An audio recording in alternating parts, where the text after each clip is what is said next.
बिना समय को गवाए हम रिवाइज करेंगे हमारे इकोनॉमिक लॉ के साथ में, जिसमें पहला टॉपिक मैं कवर करने वाला हूं the foreign exchange management act first, second में कवर करवाऊंगा इंसॉल्वेंसी बैंकरप्सी कोड, थर्ड में इसके अंदर कवर करवाऊंगा that is foreign contribution regulation act, fourth हम prevention of money laundering act cover करेंगे, आर्बिट्रेशन काउंसिलेशन समय बचा तो विल सी, बट उसके लेक्चर ऑलरेडी यूट्यूब के ऊपर मैंने देके रखे हैं, जो सालों से वही चल रहे हैं, कोई अमेंडमेंट नहीं है, कोई चेंज नहीं है, तो यू कैन वॉच देम। ठीक है, तो ये हमारा एटलीस्ट यहां पे 4 टॉपिक कवर करने का हमारा काम रहेगा। सरफेस या ऑलरेडी सिलेबस में से डिलीट हो चुका है, तो उसको हम यहां पे कवर अप नहीं करेंगे। ठीक है, मैं मेरे रेगुलर नोट से आपको रिवीजन करवाऊंगा। आपके पास अगर किसी दूसरे पब्लिशर या ऑथर के नोट्स है, बिल्कुल विथ ऑल ड्यू रिस्पेक्ट आप यूज कर सकते हो, कोई दिक्कत नहीं है। मैं मेरे तरफ से मेरे जो नोट्स है उसमें से रिवाइज करवाने की पूरी कोशिश करूंगा। ठीक है, कंसेप्ट क्लियर होने से मतलब है आप सबको फायदा होने से मतलब है, बस यही एक इंटेंशन है, ये छोड़ के और कोई दूसरा इंटेंशन नहीं है। तो चलिए शुरू करते हैं बच्चों। चैप्टर 1 है foreign exchange management act. Important areas ही हम यहां पे कवर करने वाले हैं। फॉरेन एक्सचेंज मैनेजमेंट एक्ट में सबसे पहले जो काम की चीज आती है कि कई सारे बच्चे ये पूरा फॉरेन एक्सचेंज मैनेजमेंट एक्ट पढ़ लेते हैं, पर उनको अथॉरिटी स्ट्रक्चर तक के नहीं पता होता फॉरेन एक्सचेंज मैनेजमेंट एक्ट का। तो पहले मैं वो बता दूं, क्योंकि रिवीजन के ड्यूरेशन में हमको अथॉरिटी स्ट्रक्चर का काम पढ़ने वाला है। फॉरेन एक्सचेंज मैनेजमेंट एक्ट में अथॉरिटी स्ट्रक्चर के अंदर है सेंट्रल गवर्नमेंट, यूनियन गवर्नमेंट, उसके नीचे आते हैं जनरली 35 मिनिस्ट्रीज बीजेपी सरकार में और 28 कैबिनेट मिनिस्टर्स। ठीक है, ये नंबर वेरिएबल है, अभी हो सकता है चेंज हुआ हो, उसके तरफ आप कम ध्यान दीजिएगा। मेन है ministry of finance, ministry of home affairs and foreign affairs, ये मिलकर फॉरेन एक्सचेंज मैनेजमेंट एक्ट को हैंडल करते हैं, जिसमें 2 अथॉरिटीज है, एक है एडमिनिस्ट्रेटिव अथॉरिटी, दूसरा है जुडिशियल। एडमिनिस्ट्रेटिव अथॉरिटी का मतलब होता है जो पूरे लॉ वगैरह को कंट्रोल करते हैं, ठीक है, जो लॉ को इंप्लीमेंट करवाते हैं। फेमा में एडमिनिस्ट्रेशन करता है आरबीआई, क्योंकि पूरे पावर्स आरबीआई के पास में है, और आरबीआई ये एडमिनिस्ट्रेशन करवाता है ऑथोराइज्ड पर्संस के थ्रू, जो ऑथोराइज पर्सन डॉलर वगैरह में डील करते हैं आपके साथ। ऑथोराइज पर्सन का आगे सेक्शन 10 से लेकर 12 में डेफिनेशन और बाकी कंटेंट आएगा, वेट कीजिएगा। जुडिशियल अथॉरिटी में असिस्टेंट डायरेक्टर, डिप्यूटी डायरेक्टर, उसके ऊपर आते हैं डायरेक्टर जनरल, फिर आता है foreign exchange management appellate tribunal, फिर आता है हाई कोर्ट और फिर आता है सुप्रीम कोर्ट। हालांकि फेमा में सुप्रीम कोर्ट नहीं लिखा है, पर एक कॉन्स्टिट्यूशनल पावर है आर्टिकल नंबर 134 का कि आप सुप्रीम कोर्ट में क्वेश्चन ऑफ लॉ पे केस लॉ फाइल कर सकते हो, जो यहां पे अलाउड है। जुडिशियल अथॉरिटी मतलब लिटिगेशन अथॉरिटी, झगड़ने वाली अथॉरिटी, तो जितने भी आपके तंटे हैं आप जुडिशियल अथॉरिटी के पास खत्म कर सकते हो। ये अथॉरिटी स्ट्रक्चर सबने याद रखना चाहिए। अगर आपको ये अथॉरिटी स्ट्रक्चर याद होगा तो फेमा आपको काफी आसान जाएगा। फिर अब हम जाते हैं, that is the difference between FERA and FEMA, foreign exchange management act and foreign exchange regulation act, जो ओल्ड है उसमें क्या डिफरेंस है। 1-2 बार ये सवाल पूछा गया है, दैट्स व्हाई बहुत काम की चीज है। फॉरेन एक्सचेंज रेगुलेशन एक्ट जो ओल्ड लॉ था, उसके अंदर सभी ऑफेंसेस क्रिमिनल माने जाते थे और इंप्रिजनमेंट दिया जाता था। फेमा के अंदर नॉर्मली सभी ऑफेंसेस सिविल है, unless and until it is हवाला, स्मगलिंग एक्सेट्रा। दूसरा, फेरा के अंदर ट्रांजैक्शन को कोई नाम नहीं था, क्योंकि सभी ट्रांजैक्शंस प्रोहिबिटेड माने जाते थे। फेमा के अंदर ट्रांजैक्शन का नाम है capital account, current account transaction etcetera. FERA में transactions were prohibited unless permitted. एक सेकंड होल्ड करना, इको हो रहा है साउंड का।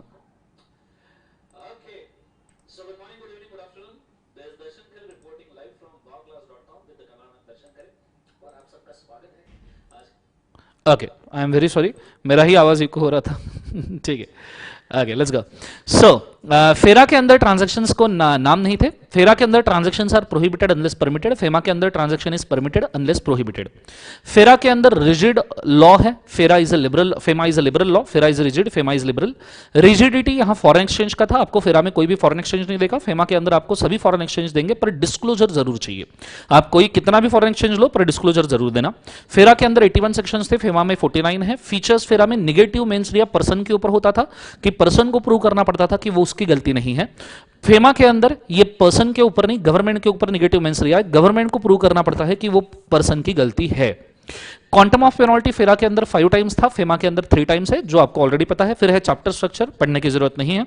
फिर एप्लीकेबिलिटी ऑफ फेमा, बहुत सारे बच्चों को एप्लीकेबिलिटी ऑफ फेमा नहीं समझ में आता, जो मैं यहां पे इमीडिएटली समझा दूं। फर्स्ट एंड फॉरमोस्ट थिंग, बहुत सारे बच्चे फेमा पढ़ते हैं पर एप्लीकेबिलिटी में दिक्कत रहती है, तो हम उसके हिसाब से भी बोल दूं, जिनका हुआ है उनके लिए भी फास्ट हो जाएगा। सबसे पहले, इंडिया के पर्सन को अगर वो इंडिया में रुपीज में डील कर रहा है तो फेमा एप्लीकेबल नहीं होता, पर अगर वो इंडिया में डॉलर में डील कर रहा है तो फेमा एप्लीकेबल होता है। इंडियन अगर पीआरआई बाहर जा रहा है और बाहर अगर वो रुपीज या डॉलर में डील कर रहा है, तो ऑब्वियस सी बात है वहां पे फेमा एप्लीकेबल होता है। So this is the first case, this is the second case जहां फेमा एप्लीकेबल होता है। अगर उस पर्सन का कोई ब्रांच, ऑफिस या एजेंसी है आउटसाइड इंडिया, वहां पे भी फेमा एप्लीकेबल होता है, और बाहर कोई पीआरओआई है उसको फेमा एप्लीकेबल नहीं होता। पर अगर पीआरओआई इंडिया में आके रुपीस या डॉलर का ट्रांजैक्शन करता है, इवन रुपीस का, तो उसको भी फेमा एप्लीकेबल होता है। तो basically 4 cases, case number 1, case number 2, this is branch office agency वाला केस नंबर 3, और पीआरओआई इंडिया में आके कोई भी डीलिंग करता है तो केस नंबर 4।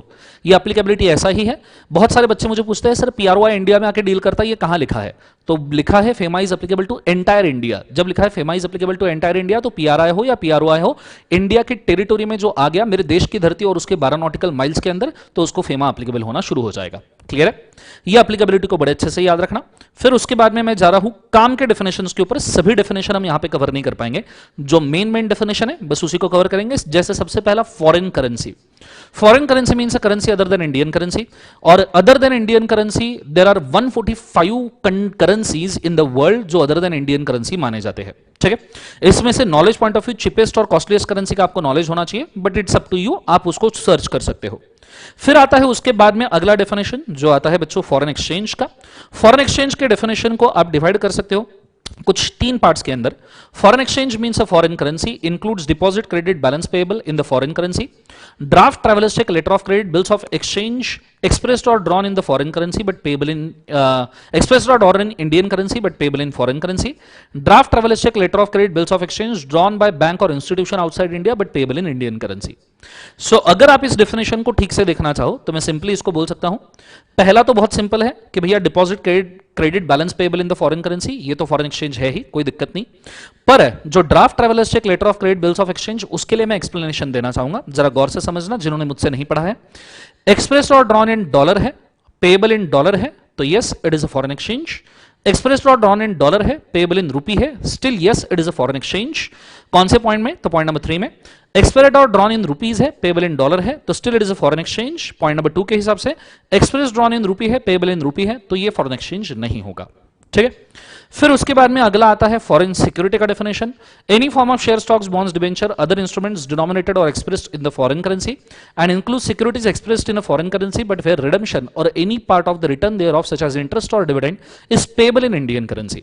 मतलब पहली बात तो कोई भी सिक्योरिटी है जो फॉरेन करेंसी में डिनोमिनेटेड है वो तो फॉरेन सिक्योरिटी है ही, और अगर कोई सिक्योरिटी है जो फॉरेन सिक्योरिटी में करेंसी में डिनोमिनेटेड है पर उसका रिडेम्पशन या रिटर्न इंडियन करेंसी में है तो भी वो फॉरेन सिक्योरिटी है। सो अगर मैं बोलूं तो डॉलर में अगर आप डिनोमिनेटेड हो, रिडेम्पशन रिटर्न दोनों डॉलर में है तो फॉरेन सिक्योरिटी है ही। डॉलर में डिनोमिनेटेड सिक्योरिटी है बट रिडेम्पशन रुपीज में होने वाला है, रिटर्न डॉलर में होने वाला है तो भी फॉरेन सिक्योरिटी है। डॉलर में डिनोमिनेटेड है, डॉलर में रिडेम्पशन है, रुपीज में रिटर्न है तो भी फॉरेन सिक्योरिटी है। डॉलर में डिनोमिनेशन है, रिडेम्पशन रुपीज में है, रिटर्न भी रुपीज में है तो भी फॉरेन सिक्योरिटी है। पर जो भी सिक्योरिटी रुपीज में डिनोमिनेटेड होगी, रुपीज में, वो कोई भी फॉरेन सिक्योरिटी नहीं हो सकती। ये चीज को आपने बड़े अच्छे तरीके से याद रखना है। क्लियर है? आपको अगर ऐसा लगता है इन बिटवीन द लेक्चर कि आपने कुछ चीजें सेव करके रखनी चाहिए तो आप दनादन स्क्रीनशॉट्स निकालते चलिए। मैं उसके लिए नहीं रुकने वाला क्योंकि 4 घंटे में हमको इकोनॉमिक लॉ कवर करना है, तो कृपया आप फटाफट स्क्रीनशॉट निकालते चलिए बच्चों। ठीक है, बहुत बढ़िया। ये चीज होने के बाद में अगला डेफिनेशन जो काम का है वो है पर्सन का। पर्सन में 7 लोग आते हैं, individual, HUF, firm, AOP, BOI, artificial judicial person, local authority, municipal corporation, branch office और agency of the 6 of above. Universal definition में वैसे भी फिट होता है। अगला काम का डेफिनेशन है person resident in India, person resident outside India. पहले मैं इसको पढ़ना चाहूंगा। इसमें इंस्टीट्यूट ने कई सारे एग्जाम्पल के अंदर थोड़ी बहुत गलतियां की है और इंस्टीट्यूट के हिसाब से आंसर क्या आएगा ये भी मैं आपको बताऊंगा, तो कृपया ध्यान दीजिएगा। पहली बात, person resident in India 2 subsection you के वी के अंदर दिया है, person resident outside India 2 subsection W के अंदर है। Person resident in India means a person residing in India for more than 182 days during the course of preceding financial year, but does not include a person who has gone outside India or who stays outside India in either case for taking up employment, business, vocation या intention to stay for uncertain period. ये तीनों चीजों को हम specified purpose कहते हैं, और यहां गोइंग आउट ऑफ इंडिया वाला केस एक्सप्लेन किया है। नीचे कम्स टू इंडिया और स्टेज इन इंडिया वाला केस है, और सेम केसेस है specified cases, employment, business, vocation, intention stay in India for uncertain period. नीचे के 3 पॉइंट आर्टिफिशियल पर्सन के हैं, वो हम बाद में पढ़ेंगे। फिलहाल पहला पार्ट जो है इंडिविजुअल का, हम सिर्फ उसकी तरफ कॉन्सेंट्रेट कर रहे हैं। इस हिसाब से अगर मैं आपको चार्ट के हिसाब से बताऊं कि इसका मीनिंग क्या होता है, तो आ जाइए, फटाफट समझने में काफी आसानी होगी। सबसे पहले individual who is residing for less than equal to 182 days, obvious सी बात है, he is a person resident outside India, उसका यहां पे कोई भी वजूद नहीं है। दूसरा, if not, if he resides in India for more than 182 days in previous financial year, तो ऐसे सिचुएशन में उसके पास दो ऑप्शन है, a person comes to India, बाहर से इंडिया में आ रहा है, स्पेसिफाइड पर्पस के लिए आ रहा है, तो उसका स्टेटस पीआरआई रहेगा, ठीक है। मोर देन 182 डेज है और फिर बाहर से इंडिया में आ रहा है, स्पेसिफाइड पर्पस के लिए आ रहा है, तो पीआरआई रहेगा, क्योंकि इंडिया में जॉब कर रहा है, एम्प्लॉयमेंट बिजनेस वोकेशन, इंडिया के जीडीपी में कंट्रीब्यूट कर रहा है, तो पीआरआई होना चाहिए।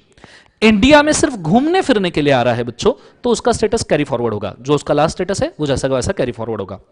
अगर वो इंडिया से बाहर जा रहा है, गोज आउट है फॉर अ स्पेसिफाइड पर्पस, मतलब बाहर के देश में जाके एम्प्लॉयमेंट जॉब वोकेशन वगैरह कर रहा है, तो उसका स्टेटस पीआरओआई होगा। और अगर वो इन घूमने के लिए वगैरह जा रहा है बाहर के देश में, तो बाहर के देश में घूमने के लिए तो बहुत सारे लोग जाते हैं, इसका मतलब ये नहीं वो पीआरओआई हो जाते हैं, तो उस केस में भी उसका केस स्टेटस कैरी फॉरवर्ड होगा। अब इस केस में इंस्टीट्यूट ने 2-3 एग्जांपल में गलतियां कहां की है मैं बोलना चाहूंगा। कुछ एग्जाम्पल ऐसे है जिसके अंदर इंस्टीट्यूट ने बोला है कि प्रीवियस ईयर में भाई साहब वो रिसाइड कर रहा है लेस देन 182 डेज, स्पेसिफिकली बोला है कि प्रीवियस ईयर में वो रिसाइड कर रहा है भाई लेस देन 182 डेज, और फिर करंट ईयर में बोला है ही कम्स टू इंडिया, वो इंडिया में आ रहा है, he comes to India for employment business और वोकेशन, तो इस केस में स्टेटस क्या होगा? डेफिनेशन एब्सोल्युटली क्लियर है कि भाई साहब 182 डेज से अगर कम है तो वो पीआरओआई है, भले ही वो आ रहा है जा रहा है उससे फर्क नहीं पड़ता।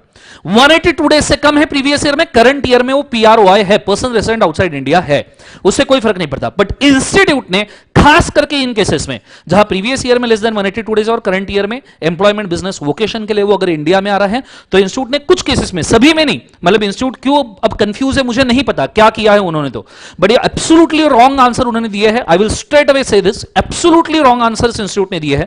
इसके ऊपर मैंने काफी सारे मेल भी किए इंस्टीट्यूट को, कोई रिस्पांस नहीं आया। इस केस में इंस्टीट्यूट ने इनका स्टेटस पीआरआई रखा है, जो एब्सोल्युटली रॉन्ग है, क्योंकि अगर प्रीवियस ईयर में 182 दिन से ज्यादा रह ही नहीं रहा, तो ऐसे सिचुएशन में करंट ईयर में वो आए या जाए उससे फर्क नहीं पड़ता। डेफिनेशन इस मामले में बहुत ज्यादा क्लियर है और आरबीआई का इसके ऊपर कोई भी क्लैरिफिकेशन नहीं है। अब सवाल ये उठता है, सर इंस्टीट्यूट ने ऐसे केसेस में अगर पीआरआई आंसर लिखा है तो हम क्या करें एग्जाम में? सर हम तो वनडे रिवीजन, आप एग्जाम के हिसाब से बताओ, तो मैं बोलना चाहूंगा आप इस केस में अगर आपको पूछा गया स्पेसिफिकली, पहले तो वो पूछेंगे नहीं क्योंकि शायद उनको उनकी गलती पता चल गई होगी, पहले तो पूछेंगे नहीं, पर अगर पूछ लिया तो आपने पीआरआई ही लिख के आना है कि प्रीवियस ईयर में लेस देन 182 डेज है, करंट ईयर में वो एम्प्लॉयमेंट बिजनेस वोकेशन के लिए आया, तो स्टेटस पीआरआई रहेगा। ठीक है, बड़े दुख के साथ दिल पे पत्थर रख के कहना पड़ रहा है कि ठीक है आप ये लिखो, हालांकि जो सही बिल्कुल नहीं है, जब आप आगे सीए बन जाओगे तो ऑब्वियसली ये पॉइंट को आपने याद रखना। ठीक है, चल ये चीज होने के बाद में कुछ खास चीजें जो आपको पता होनी चाहिए इस मामले में, हम काफी सारा एनालिसिस इसके अंदर कर चुके हैं ऑलरेडी क्लास के अंदर, बट एडिशनली मैं आपको बोलना चाहूंगा वो ये है कंटेंट कि समझो कोई एयर हॉस्टेस है, वो एयर हॉस्टेस उसके ले ओवर की वजह से इंडिया में मोर देन 182 डेज रह रही है, ले ओवर की वजह से इंडिया में मोर देन 182 डेज रह रही है, तो उस सिचुएशन में उसका स्टेटस पीआरआई नहीं होता। कोई भी एयर हॉस्टेस का अनस्टेबल पीरियड इंडिया में गुजर रहा है 182 डेज से ज्यादा प्रीवियस ईयर में, उस वजह से वो यहां पे रेसिडेंट नहीं मानी जाएगी। दूसरी बात, अगर कोई पतिव्रता पत्नी है जो अपने पति के साथ में फॉरेन में चली जाती है, तो इसी को कहा जाता है intention to stay outside India for uncertain period, ये चीज को याद रखना। फिर उसके बाद में अगला चीज आता है कि भैया कोई बंदा अगर एजुकेशन के लिए बाहर जा रहा है, कोई बंदा एजुकेशन के लिए बाहर जा रहा है, तो उसका स्टेटस क्या होगा? तो समझो यहां एक एग्जांपल है, 10-11 और 11-12 फाइनेंशियल ईयर के अंदर बंदा पीआरआई था, इंडिया में रह रहा था, आप देख सकते हो इंडिया में रह रहा था, 12-13 में फॉरेन में एजुकेशन के लिए चला गया, तो actually education is non specified purpose और उसका स्टेटस पीआरआई ही रहना चाहिए, क्योंकि सिर्फ स्पेसिफाइड पर्पस के लिए जाता है तो स्टेटस चेंज होता है। तो education is a non specified purpose, तो उसका स्टेटस पीआरआई ही रहना चाहिए। बट यहां पे आरबीआई ने क्लैरिफाई किया है कि इस सिचुएशन में उसका स्टेटस पीआरओआई होगा। आरबीआई बोलता है इस सिचुएशन में उसका स्टेटस पीआरओआई होगा। उसके बाद में ऑब्वियसली वो फॉरेन में ही रह रहा है, रेसिडेंस लेस देन 182 डेज है, तो उसका स्टेटस पीआरओआई होता रहेगा। जब वो इंडिया में आएगा ऑब्वियसली बात है उसका स्टेटस पीआरआई हो जाएगा। क्लियर है? एजुकेशन के लिए ये चीज आपने बड़े अच्छे तरीके से याद रखना। ये चीज होने के बाद में अगली चीज है सिटीजनशिप। रेसिडेंशियल स्टेटस में मैटर करता है क्या? नहीं। प्रीवियस ईयर का रेसिडेंशियल स्टेटस सिर्फ हम यहां पे कंसीडर करते हैं, दैट्स ऑल। अब हम जाते हैं आर्टिफिशियल पर्सन के रेसिडेंशियल स्टेटस के ऊपर। आर्टिफिशियल पर्सन का रेसिडेंशियल स्टेटस 3 पॉइंट में डिवाइडेड है। एनी पर्सन और बॉडी कॉर्पोरेट रजिस्टर्ड और इनकॉर्पोरेटेड इन इंडिया, पहला पॉइंट। एन ऑफिस ब्रांच और एजेंसी इन इंडिया ओन्ड और controlled by person resident outside India, दूसरा पॉइंट, एन ऑफिस ब्रांच और एजेंसी आउटसाइड इंडिया ओन्ड और controlled by person resident in India. ये तीन आपके PRI माने जाते हैं, मतलब जो इंडिया में बना है, रजिस्टर्ड इनकॉर्पोरेटेड है, वो पीआरआई है। बाहर का कोई ब्रांच ऑफिस, बाहर का कोई कंपनी है जो इंडिया के ब्रांच ऑफिस एजेंसी को कंट्रोल कर रहा है, तो इंडिया का ब्रांच ऑफिस एजेंसी ये पीआरआई है, बाहर का तो पीआरओआई ही रहेगा। और अगर इंडियन कंपनी बाहर के किसी ब्रांच ऑफिस एजेंसी को कंट्रोल कर रहा है, तो बाहर का वो ब्रांच ऑफिस एजेंसी और इंडिया का कंपनी, ये दोनों पीआरआई माने जाएंगे, ये बोला गया है। इसके लिए मैंने एक डायग्राम ड्रॉ करके रखा है, उसको जरा सा ठीक से देखते हैं। समझो Microsoft limited is a subsidiary company. Microsoft limited बाहर के देश में इनकॉर्पोरेटेड है, स्टेटस पीआरओआई स्ट्रेट अवे। उसका सब्सिडरी कंपनी है इंडिया में, रजिस्टर्ड इनकॉर्पोरेटेड इंडिया में है, तो उसका स्टेटस पीआरआई। उसका सब्सिडरी ऑस्ट्रेलिया में है, तो स्टेटस अगेन पीआरआई, क्योंकि इंडियन कंपनी उसको कंट्रोल कर रहा है और ये पीआरआई होगा। यहां एक बहुत खतरनाक चीज है, बहुत सारे बच्चों को नहीं पता, अगर ऑस्ट्रेलियन कंपनी किसी अफ्रीकन कंपनी को भी कंट्रोल करती है तो उसका स्टेटस पीआरआई है, बिकॉज फोर्थ पॉइंट बहुत क्लियर है, एनी ब्रांच ऑफिस और एजेंसी ओन्ड और कंट्रोल्ड बाय पीआरआई बोला है, ओन्ड और controlled by PRI. Australian company या ब्रांच ऑफिस एजेंसी भी पीआरआई है और वो इसको ओन या कंट्रोल करती है, इसलिए ये भी पीआरआई हो जाएगा। सिंपली ये भी अगर दुनिया में किसी को भी कंट्रोल कर रहा है तो उन सबका स्टेटस पीआरआई ही होगा। सिंपल सी बात है, चेन में एक पीआरआई फंस गया तो नीचे वाले सबके सब पीआरआई हो जाएंगे आर्टिफिशियल पर्सन के लिए। ठीक है, तो इतनी इंपॉर्टेंट चीजें मुझे रेसिडेंशियल स्टेटस के हिसाब से आपको समझाना जरूरी था, मैंने उसको समझा दिया है। आप चाहो तो 1 मिनट के अंदर इसको रिव्यू कर लीजिए, फिर इमीडिएटली हम जाते हैं ऑथोराइज्ड पर्सन पे। Go for it fast.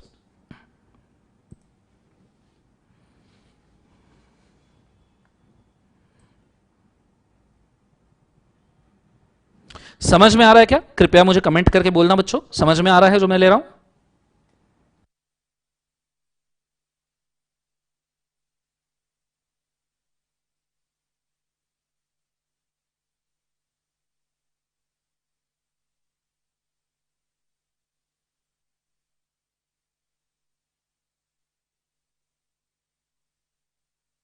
जो पढ़ा रहे वो समझ में आ रहा है, रिवाइज हो रहा है क्या? प्लीज कमेंट करके बोलना।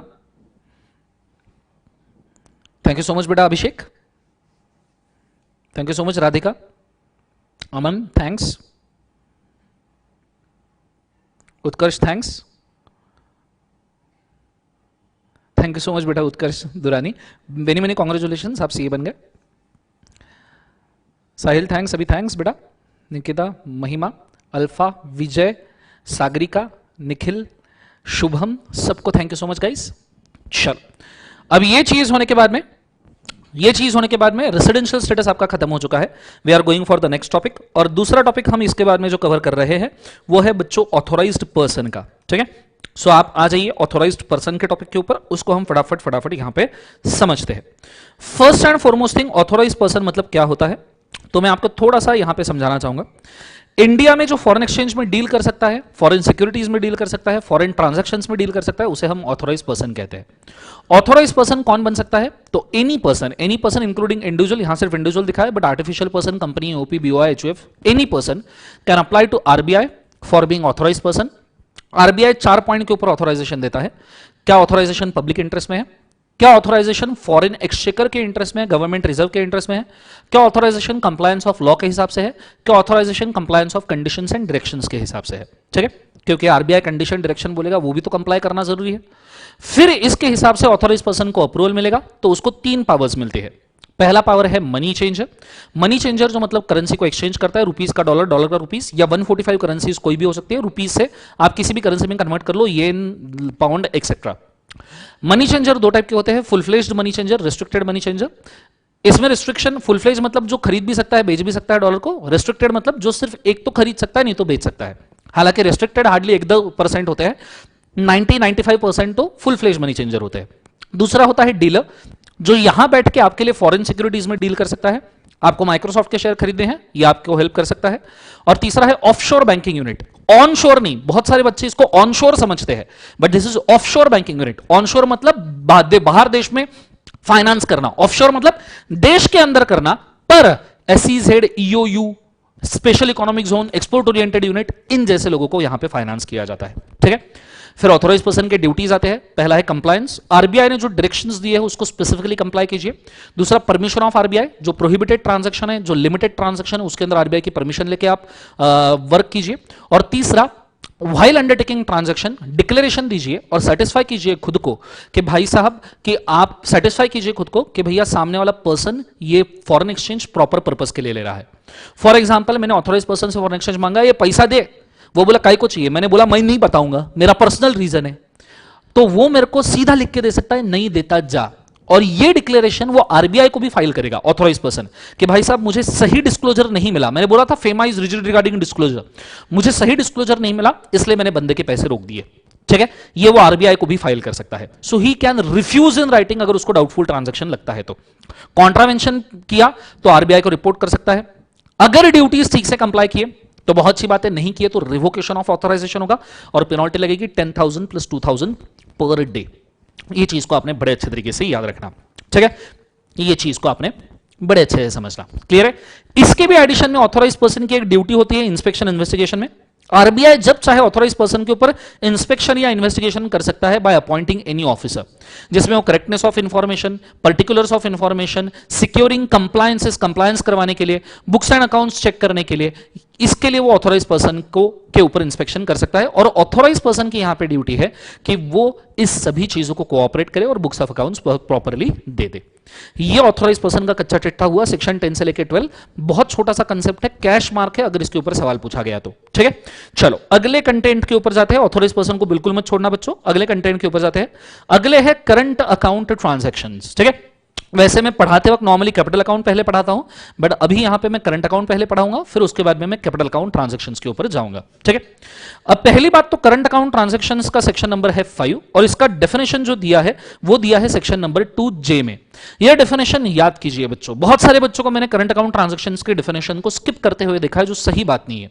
इंस्टीट्यूट कई बार आपको करंट अकाउंट ट्रांजैक्शंस के सवाल पूछते हैं और उसके अंदर कई बार पूछते हैं what do you mean by current account transaction, तो आपसे एक्सपेक्टेड है कि आप ये डेफिनेशन लिखो।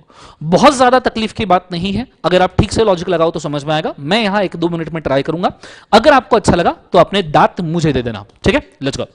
सो current account transaction means capital account transaction, वही पुराने वाले नशे, private company which is not public company, public which is not private. चलो टाइम पास नहीं करते, आगे बढ़ते। सो ऐसा देखा कि मेरा दिमाग ही खराब हो जाता है, क्या करूं।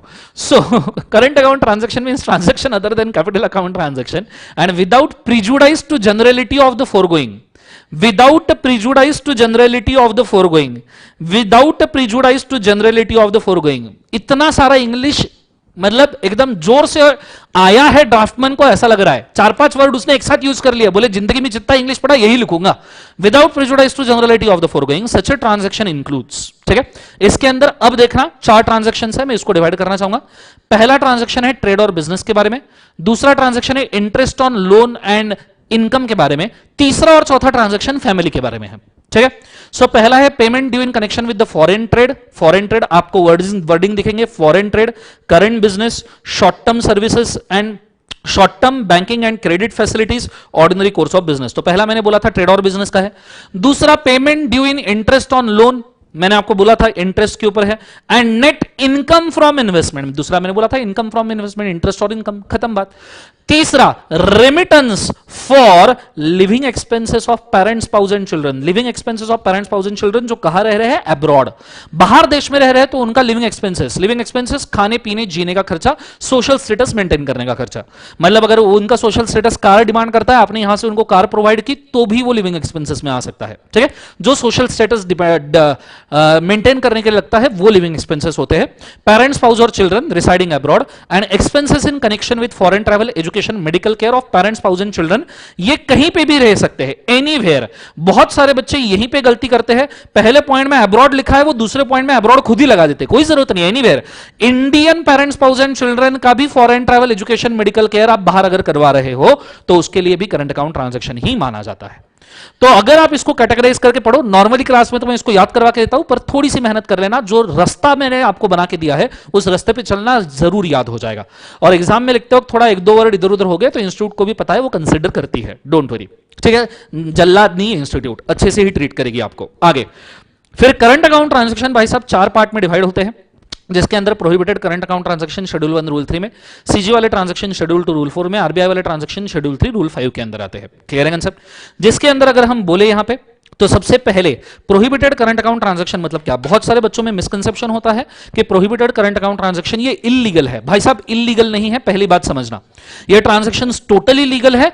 प्रॉब्लम सिर्फ ये है आप उसको डॉलर के फॉर्म में नहीं कर सकते, डॉलर के फॉर्म में आप इसको नहीं कर सकते। ये सभी ट्रांजैक्शंस लीगल है, आपको इसको डॉलर के फॉर्म में करना या फॉरेन एक्सचेंज में करना अलाउड नहीं है। सिंपली गवर्नमेंट इन ट्रांजैक्शंस के लिए आपको फॉरेन एक्सचेंज नहीं देगा। आप रुपीज में करना चाहते हो करो, आप काइंड में करना चाहते हो करो, पर इनके लिए आपको फॉरेन एक्सचेंज गवर्नमेंट नहीं देगा। ये प्रोहिबिशन है, इसको इलीगल मत मानना। क्लियर है?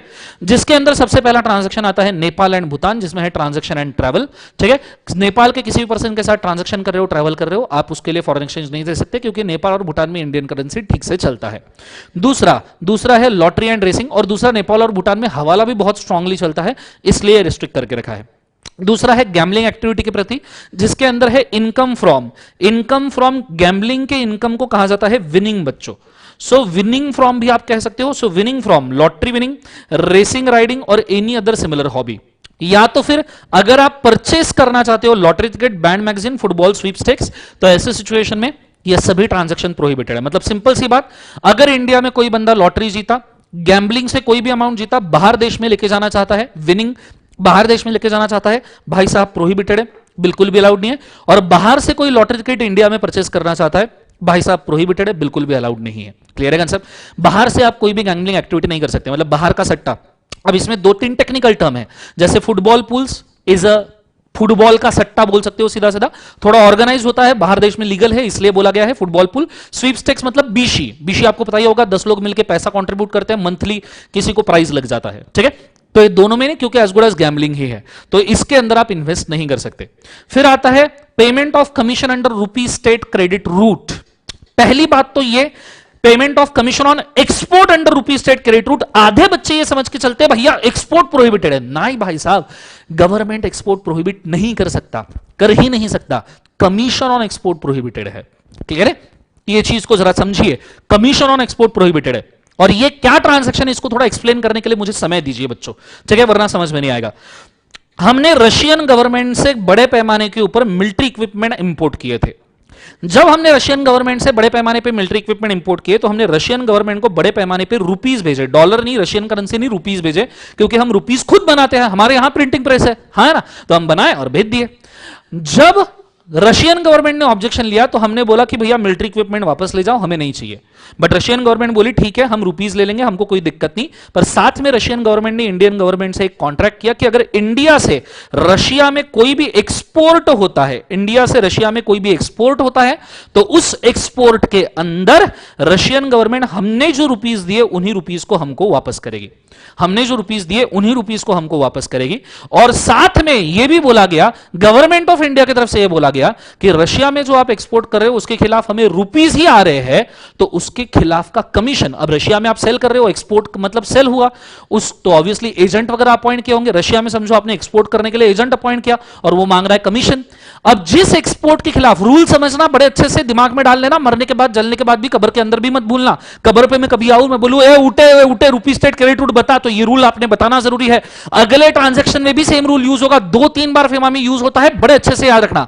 जिस एक्सपोर्ट के खिलाफ इंडिया में डॉलर नहीं आता, जिस एक्सपोर्ट के खिलाफ इंडिया में फॉरेन एक्सचेंज नहीं आता, उसका एक्सपेंडिचर, उसका कमीशन, कोई भी एक्सपेंडिचर हम डॉलर में अलाउ नहीं करते। आपको इस एजेंट को रुपीस में देना है दे दो, पर इसके खिलाफ आपको डॉलर नहीं देगा। इसलिए देखो कमीशन पे प्रोहिबिशन है, कमीशन ऑन एक्सपोर्ट पे प्रोहिबिशन है, रशिया में एक्सपोर्ट करने से प्रोहिबिशन नहीं है। सो कमीशन आप रशियन एजेंट को नहीं दे सकते जिस एक्सपोर्ट के खिलाफ हमें इंडिया में रुपीस मिला है, डॉलर नहीं मिला है। ठीक है, तो ये चीज को आपने याद रखना, इससे गवर्नमेंट एक्सचेकर के ऊपर बर्डन आएगा। दूसरी बात, पर 2 ऐसे एक्सेप्शनल ट्रांजैक्शन है, टी और टोबैको, जिसके ऊपर डॉलर में कमीशन अलाउ किया गया है। 10% तक का डॉलर कमीशन अलाउ किया है, भले ही इसके खिलाफ इंडिया में रुपी क्यों ना है। ठीक है, क्योंकि ये हमारे फेवरेट प्रोडक्ट है, हमारे बेस्ट फ्रेंड को तो हम ये खिलाते और पिलाते भी है, हाँ है ना, ये सुनो, टी हमारे रगों रगों में टी दौड़ता है। तुम रीडिंग रूम पे बैठते ही इस दम के ऊपर हो क्योंकि तुम चाय पी के बैठते हो, हाँ है ना, और तुम तो पीते हो, बेस्ट फ्रेंड को भी पिलाते हो। तो हमारा बेस्ट फ्रेंड है भाई साहब रशिया, हालांकि टी हमारा इन्वेंशन है ही नहीं, हम टी बहुत अजीब तरीके से पीते हैं। टी चाइनीज लोगों का इन्वेंशन है, चाइनीज लोग 302 तरीके के चाय बनाते हैं, हम एक ही चाय 302 तरीके से पी सकते हैं। ठीक है, तो हम भी पीते हैं, रशिया को भी पिलाते हैं, 10% का कमीशन उनको अलाउड है, याद रखना। और चाय के साथ में सुट्टा, चाय के साथ में सुट्टा, ठीक है, हालांकि गाय छाप की बात कर रहे हैं, बट चाय के साथ में टोबैको सुट्टा, तो वो भी अलाउड है 10% तक के, क्योंकि हम बहुत बड़ी मात्रा में टोबैको बनाते हैं, आईटीसी जैसी बड़ी कंपनी इसको लीड करती है, तो उसका कमीशन 10% अलाउ किया गया है, ठीक है। मजाक ही सही, पर आपको याद रहे प्रोविजन, इसलिए ये चीजें बोली गई है। आगे बढ़ते हैं, कॉन्सेंट्रेट करना। यह है commission on export under rupees state credit route, और अगला ट्रांजैक्शन है सेम कमीशन ही प्रोहिबिटेड है for export made towards equity investment in joint venture wholly owned subsidiaries abroad. अब इस केस में देखो क्या होता है, मैं आपको बोलना चाहूंगा। समझो मुकेश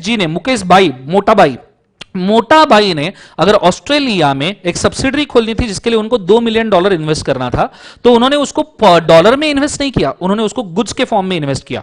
जब उन्होंने उसको गुड्स के फॉर्म में बाहर इन्वेस्ट कर दिया, तो ऐसे सिचुएशन में गुड्स के फॉर्म में उन्होंने उसको बाहर इन्वेस्ट कर दिया, तो ऐसे सिचुएशन मतलब पहले तो उन्होंने गुड्स को सेल किया, और सेल करने के बाद वहां $2 मिलियन ऑस्ट्रेलिया में ही कमाया और उसको वहीं पे इन्वेस्ट कर दिया।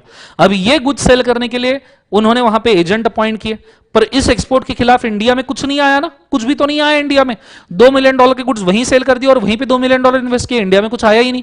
अब ऐसे सिचुएशन में जिस एक्सपोर्ट के खिलाफ इंडिया में डॉलर नहीं आता, फॉरेन एक्सचेंज नहीं आता, उसका कमीशन भी हम डॉलर में अलाउ नहीं करते। तो ऐसे सिचुएशन में आप कमीशन जो है इस export under equity investment in joint venture wholly owned subsidy, इसका भी कमीशन आप नहीं दे सकते।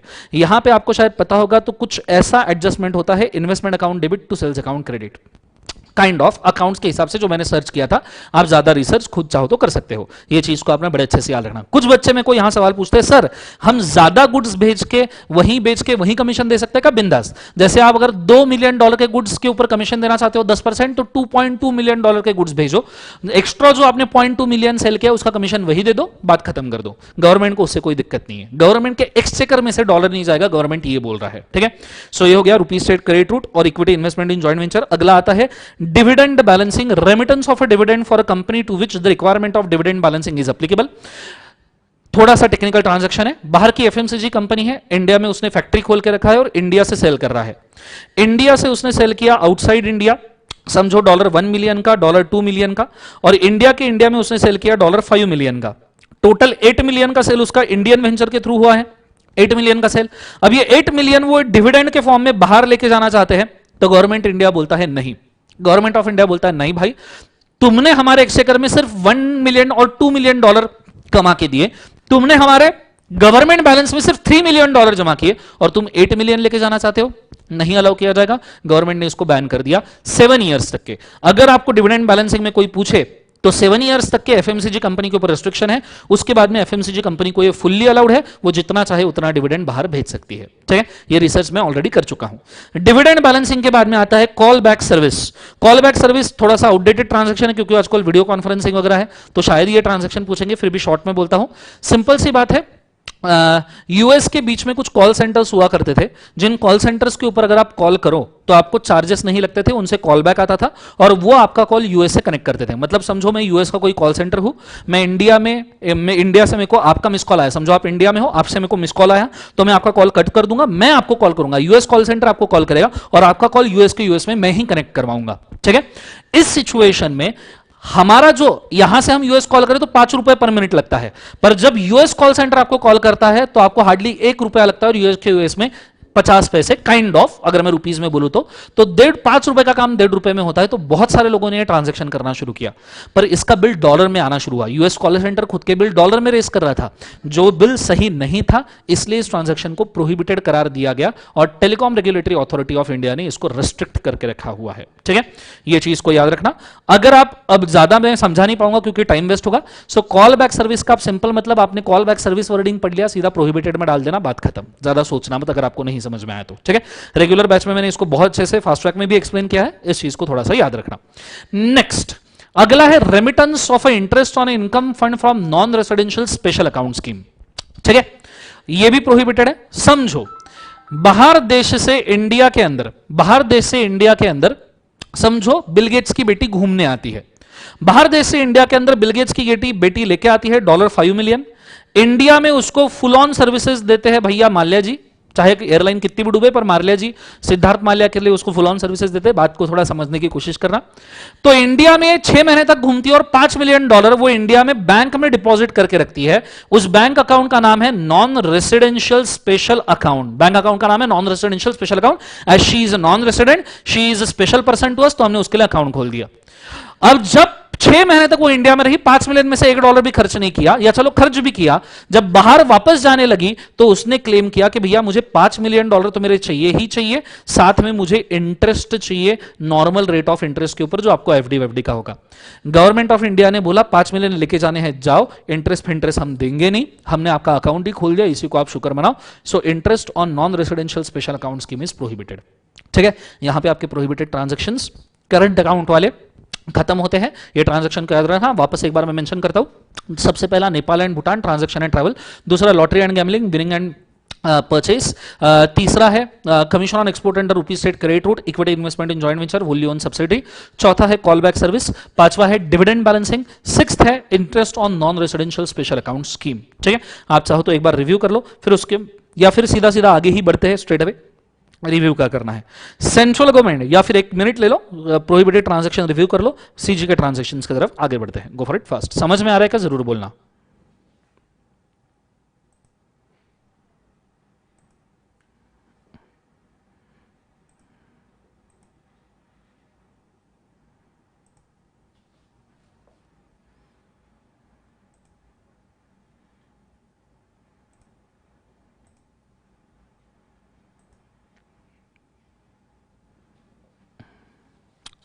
चलो डन। अगर लेक्चर पसंद आ रहा है तो कृपया लाइक ठोकिए। अगर लेक्चर अगर आपको अच्छा लग रहा है तो बच्चों लाइक ठोकिए। जितना आप ज्यादा लाइक करोगे बच्चों, उतने ज्यादा बच्चों की तरफ ये पहुंचेगा और उन सबको एडवांटेज मिल सकता है बच्चों। सो आप दूसरों का भी थोड़ा भला करना चाहते हो, मेरा भी हो जाएगा ऑफ कोर्स, नो डाउट, पर मेरे भले से ज्यादा इंटेंशन ये है कि मैक्सिमम बच्चों तक लेक्चर पहुंचे तो उनका भी फायदा हो जाए बस। हमारा तो क्या, अभी हमारा हो गया, बूढ़े हो गए, जितना हमको करना था हमने स्ट्रगल मार लिया है जीवन में। ठीक है, चलो, लेकिन देखना हो गया है तो हम जा रहे हैं सेंट्रल गवर्नमेंट के ट्रांजैक्शन के ऊपर। ऑलरेडी हमने मेंशन किया है, रूल 4 और शेड्यूल 2 के अंदर ये ट्रांजैक्शंस दिखते हैं हमको। ठीक है, सेंट्रल गवर्नमेंट के ट्रांजैक्शंस और आरबीआई के ट्रांजैक्शंस से डिफरेंस क्या है, इसके बाद आरबीआई के पढ़ेंगे। सीजी के ट्रांजैक्शंस पब्लिक बेनिफिट वाले ट्रांजैक्शंस है, आरबीआई के ट्रांजैक्शन ये एडमिनिस्ट्रेशन नेचर के और पर्सनल नेचर के ट्रांजैक्शंस है। ठीक है, स्टार्ट करते हैं सीजी के ट्रांजैक्शंस के साथ में। पहला है cultural tours. Ministry of human resource development का यहां पे अप्रूवल लगेगा, मिनिस्ट्री यहां पे याद रखना कंपलसरी है। सो अगर आप कोई भी कल्चरल टूर कर रहे हो, पॉप कल्चर, क्लासिकल कल्चर, आप बाहर जाके कोई टूर कर रहे हो, आईफा अवार्ड फंक्शन आप बाहर कर रहे हो, एजुकेशनल टूर आप बाहर करवा रहे हो, तो ऐसे सिचुएशन में आपको सेंट्रल गवर्नमेंट का यहां पे अप्रूवल लेना पड़ता है, ministry of human resource development. दूसरा है advertisement in foreign print media by state government और PSU above $10,000, no restriction for promotion of tourism, foreign investment and international bidding. So अगर आप फॉरेन प्रिंट मीडिया में, foreign के print media में advertisement करना चाहते हो, कौन करना चाहता है, गवर्नमेंट पीएसयू। नॉर्मल पर्सन को एप्लीकेबल है क्या, नहीं। नॉर्मल पर्सन कुछ भी करे कोई दिक्कत नहीं, उसका खुद का पैसा है, खुद खर्च कर रहा है, हमें कोई टेंशन नहीं, उसने प्रूडेंशियली सोचना चाहिए। पर गवर्नमेंट और पीएसयू ज्यादा पैसा खर्च ना करे तो $10,000 तक के रिस्ट्रिक्शन नहीं है। 10,000 के अबव आपको अप्रूवल लेना पड़ेगा मिनिस्ट्री ऑफ फाइनेंस का। Promotion of tourism, foreign investment, international bidding के लिए अप्रूवल नहीं लगता, बिकॉज इन चीजों से बहुत ज्यादा मात्रा में इंडिया में पैसा आता है। फॉरेन टूरिज्म से इंडिया बचपन से पड़े है, भारताला पर्यटनामुळे परकीय चलन मिळतं, भारत को पर्यटन की वजह से परकीय आवक आती है, India earns the foreign exchange because of tourism. दूसरा फॉरेन इन्वेस्टमेंट, अभी हमने देखा कि भैया टेस्ला वेस्ला जैसी कंपनी इंडिया में इन्वेस्ट करने आई है, तो भैया बहुत बड़ा इन्वेस्टमेंट आ रहा है। इंटरनेशनल बिडिंग, समझो आईपीएल का बिडिंग हमने इंटरनेशनल लोगों को ओपन कर दिया, फिलहाल तो सिर्फ इंडियन टीम उसके अंदर बिडिंग कर रही है, पर आईपीएल का बिडिंग इंटरनेशनल लोगों को हमने ओपन कर दिया। भैया 25,000 से 30,000 करोड़ का आईपीएल के अंदर इन्वेस्टमेंट रहता है, ठीक है, हर सीजन के अंदर। आप सोचो कितने बड़े मात्रा में इंडिया में डॉलर आएंगे। तो इन तीनों के प्रमोशन के लिए कोई भी अप्रूवल नहीं लगता, गवर्नमेंट और पीएसयू को, ये चीज को याद रखना। प्राइवेट पर्सन को तो वैसे ही अप्रूवल नहीं है, ये सिर्फ गवर्नमेंट और पीएसयू के लिए ट्रांजेक्शन है, ठीक है। फिर उसके बाद में मिनिस्ट्री ऑफ सरफेस ट्रांसपोर्ट का अप्रूवल है। अगर आप कोई भी वेसल इंडिया में बुला रहे हो, वो वेसल इंडिया में गुड्स ला रहा है, तो इस वेसल का फ्रेट, ये जो बोट इंडिया में आ रही है, इस वेसल का फ्रेट और ये जो गुड्स आपने इंपोर्ट किए उस गुड्स के इंपोर्ट का वैल्यू ऑन सीआईएफ बेसिस, इन दोनों के लिए आपको मोस्ट का अप्रूवल लगेगा मिनिस्ट्री ऑफ सरफेस ट्रांसपोर्ट का, इवन फॉर $1। अच्छा, ये भी अप्रूवल सिर्फ गवर्नमेंट डिपार्टमेंट और पीएसयू के लिए है, ये बाकी सबके लिए नहीं है, गवर्नमेंट डिपार्टमेंट और पीएसयू के लिए ही सिर्फ अप्रूवल लगेगा। ये होने के बाद में डायरेक्टर जनरल ऑफ शिपिंग का अप्रूवल लगता है दो सिचुएशंस के अंदर, multi modal transport operators and container detention charges. Multi modal transport operator मतलब समझो बाहर की कोई एयरलाइन है जो बाहर से देश से लोगों को यहां इंडिया में भर के लाती है, इंडिया में खुला छोड़ देती है। समझो बाहर की एयरलाइन ब्रिटिश एयरवेज गोरे लोगों को भर के लाई, इंडिया में छोड़ दिया, जाते वक्त खाली नहीं जाएगी, तो जाते वक्त इंडियन काले लोग नहीं, नालायकों, इंडियन लोगों को, ब्राउन पीपल, ब्राउन मुंडे, ठीक है, ब्राउन मुंडों को भर के बाहर देश में लेके गई, तो इंडियन लोगों का फेयर तो उसने इंडिया में अर्न किया। तुम जब बाहर की फ्लाइट भैया बुक करते हो, दुबई वुबई सिंगापुर वगैरह, थाईलैंड नहीं सॉरी, इनकी जब आप फ्लाइट बुक करते हो तो आप इंडियन रुपीज में ही तो पे करते हो। अब ये पैसा डॉलर में कन्वर्ट करके बाहर लेके जाना है तो आपको डायरेक्टर जनरल ऑफ शिपिंग का अप्रूवल लगता है, डायरेक्टर जनरल ऑफ शिपिंग का अप्रूवल लगेगा। कोई भी मोड ऑफ ट्रांसपोर्ट, ये तो मैंने एरोप्लेन बोला, ये ट्रेन हो सकता है, बस सर्विस भी हो सकता है, शिप भी हो सकता है, वेसल भी हो सकता है। दूसरा है कंटेनर डिटेंशन चार्जेस, मतलब इंडिया का कोई भी वेसल अगर फॉरेन कस्टम पोर्ट के ऊपर जाके पार्क हो रहा है तो फॉरेन कस्टम पोर्ट के ऊपर जो पार्किंग चार्जेस आप पे करते हो उसे कहा जाता है कंटेनर डिटेंशन चार्जेस। मतलब वेसल पार्क करने के और जो बड़े बड़े कंटेनर आते हैं आपने कस्टम पोर्ट के ऊपर रख दिए तो उसके लिए जो चार्जेस लगते हैं उसको कहा जाता है कंटेनर डिटेंशन चार्जेस। उसके लिए भी अप्रूवल लगता है डायरेक्टर जनरल ऑफ शिपिंग का, पर उसके लिए डायरेक्टर जनरल शिपिंग ने एक टेबल बना के रखा है कि भैया पर डे इतने अलाउड है, उससे ज्यादा लग रहे हैं तो भैया आपको डायरेक्टर जनरल ऑफ शिपिंग का अप्रूवल लगेगा। यह चीज होने के बाद में अगला है ministry of information and broadcasting, ministry of communication and information technology, hiring charges for transponders for TV channels and internet services. समझो डिस्कवरी चैनल जो विदेशी चैनल है उसको सोनी टेलीविजन इंडिया में ब्रॉडकास्ट कर रहा है, अब सोनी टेलीविजन को डिस्कवरी चैनल को रेंट पे करना है तो उसे कहा जाता है हायरिंग चार्जेस ऑफ ट्रांसपॉन्डर्स। ये रेंट पे करने के लिए आपको अप्रूवल लगता है ministry of information and broadcasting, MOIB जिसको मैं कहता हूं, ministry of information and broadcasting का आपको यहां पे अप्रूवल लगेगा। क्लियर है, भले ये टीवी चैनल के लिए हो या इंटरनेट सर्विसेज के लिए हो। और दूसरा, अगर साथ साथ में स्पोर्ट्स एक्टिविटी हो रही है, नीचे यहां एचआरडी का वापस अप्रूवल आ रहा है, अगर बाहर के देश में कोई स्पोर्ट्स एक्टिविटी हो रही है उस स्पोर्ट्स एक्टिविटी के लिए आपने स्पॉन्सरशिप दिया, आपने कई बार देखा होगा ना कि भैया क्रिकेट मैच खेलते हैं तो बाहर ऐसे फॉरेन में भी, फॉरेन ग्राउंड पे भी बाहर लिखा रहता है कमला पसंद, ठीक है, तो ऐसे सिचुएशन में कमला पसंद ने वहां पे भैया स्पॉन्सरशिप दिया है या रजनीगंधा ने स्पॉन्सरशिप दिया है तो स्पॉन्सरशिप या आपने प्राइज मनी डिक्लेयर किया है वहां पे, तो उन दोनों के लिए आपको अप्रूवल लगेगा ministry of human resource and development. Clear है कंसेप्ट सबको। लास्ट वाला मिनिस्ट्री ऑफ फाइनेंस का वापस से एक अप्रूवल है, membership of P&I club. P&I club ये सेलर्स ने बनाया क्लब है खुद के प्रोटेक्शन के लिए, जिसमें सेलर पर मंथ कुछ अमाउंट कंट्रीब्यूट करते हैं और उस मंथ में जिसका शिप डूबता है, बीसी और इंश्योरेंस की मिलीजुली सरकार समझ लो कि पर मंथ आपको उस क्लब में कुछ अमाउंट कंट्रीब्यूट करना है। 10 सेलर ने पर मंथ $1,000 जमा किए, $10,000 क्लब में जमा हुए, उस मंथ में जिसकी शिप डूबेगी उसको $10,000 दे दिए जाएंगे। ठीक है, ये है आपका मेंबरशिप ऑफ P&I क्लब। ये सभी सेंट्रल गवर्नमेंट के ट्रांजैक्शन है। इनको एक और तरीके से मैं आपको रिवाइज करवा सकता हूं, ये चार्ट मैंने बना के रखा है, आप स्क्रीनशॉट्स लेते रहिए। ठीक है, मेरे को कोई दिक्कत नहीं है, बिंदास आपका भला हो रहा है तो बिंदास लीजिए। मैंने मिनिस्ट्री के हिसाब से डिवाइड कर दिया, नियरली हर मिनिस्ट्री में 2-2 ट्रांजैक्शन है, अगर आपने गौर से देखा होगा तो, जिसके अंदर मैंने सिंपली दिया है एचआरडी, कल्चरल टूर से एचआरडी में अमाउंट है एनी, पर्सन है एनी, एग्जाम्पशन कोई नहीं है। स्पोर्ट्स एक्टिविटी भी एचआरडी के अंदर आता है, ह्यूमन रिसोर्स डेवलपमेंट, अमाउंट है above $1 lakh. International national states level sports body के लिए अप्रूवल नहीं लगता, ये मैं बोलना भूल गया, वेरी सॉरी। अगर कोई इंटरनेशनल लेवल बॉडी है, ICC national level, BCCI states level, Maharashtra cricket association, तो वो अगर 1 लाख के ऊपर का प्राइज मनी दे रहे हो तो उनको अप्रूवल नहीं लगता है, और एग्जाम्पशन बस ऊपर का ही एग्जाम्पशन है। फिर है मिनिस्ट्री ऑफ फाइनेंस के 2 अप्रूवल, पहला है advertisement in foreign print media above $10,000, state government PSU को अप्रूवल लगेगा। ऑडियो विजुअल एंड टूरिज्म और इन्वेस्टमेंट एंड फॉरेन बिडिंग के लिए अप्रूवल नहीं है। फिर है membership of P&I club, any person के लिए लगेगा, एनी अमाउंट के लिए लगेगा, एनी पर्सन को लगेगा, ऑल टाइम ही अप्रूवल लगना है। फिर है नेक्स्ट वाला मिनिस्ट्री ऑफ सरफेस ट्रांसपोर्ट का, freight on any vessel bye state government और पीएसयू, अमाउंट एनी है, कोई भी एयर और लैंड को यहां पे एग्जम्पशन दिया है, और इंपोर्ट कर रहे हो थ्रू ओशन ट्रांसपोर्ट तो any amount as per CIF basis, state government और पीएसयू कर रहा है, एयर और लैंड के लिए एग्जम्पशन दिया, मतलब एयरलैंड से आप इंपोर्ट कर रहे हो तो कोई दिक्कत नहीं है। ठीक है, क्योंकि वहां स्पेसिफिकली ओशन ट्रांसपोर्ट मेंशन किया है। फिर डायरेक्टर जनरल ऑफ शिपिंग के 2 अप्रूवल है, मल्टी मॉडल ट्रांसपोर्ट ऑपरेटर्स, जगह पैसा बाहर लेके जाना चाहते हैं, एनी अमाउंट एनी पर्सन के लिए, कोई एग्जाम्पशन नहीं, and container detention charges, CDC container detention charges about rate prescribe by director general of shipping, any person के लिए आपको अप्रूवल लगेगा और कोई भी एग्जामिशन नहीं है। Ministry of information broadcasting 2 approval, TV channels के लिए any amount any person, internet services के लिए एनी अमाउंट एनी पर्सन, कोई भी एग्जामिशन नहीं। अगर इसमें से कोई भी ट्रांजैक्शन आप ईएफसी या आरएफसी अकाउंट से करते हो तो आपको अप्रूवल लेने की जरूरत नहीं, एक्सेप्ट फॉर पीएनआई क्लब। मतलब पीएनआई क्लब के लिए तो आपको हर केस में अप्रूवल लेने की जरूरत है। बाकी सब ट्रांजैक्शंस अगर आप ईएफसी या आरएफसी अकाउंट से कर रहे हो, अभी एक्सप्लेन करने का समय नहीं है। Exchange general foreign currency account और रेसिडेंशियल फॉरेन करेंसी अकाउंट क्या है मैंने बुक के अंदर में रेगुलर बुक में दिया है, कृपया आप उसको पढ़ सकते हो। ठीक है, ये चीज को आपने बड़े अच्छे तरीके से याद रखना है। यहां सीजी के ट्रांजेक्शन भी खत्म होते हैं, चाहिए तो 1 मिनट के अंदर उसको रिव्यू कर लीजिए, फिर बढ़ते हैं आगे। समझ में आ रहा हो फटाफट लाइक ठोकिएगा, मैक्सिमम बच्चों तक के अपने को ये लेक्चर पहुंचाना है बच्चों।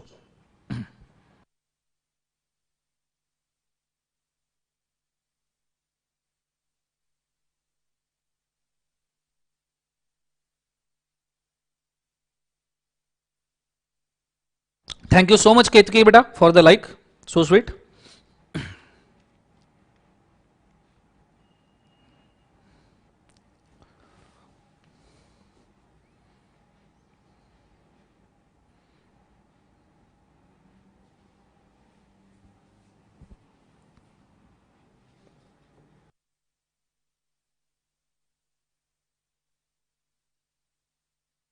पसंद आए तो आपके दांत मुझे दे देना।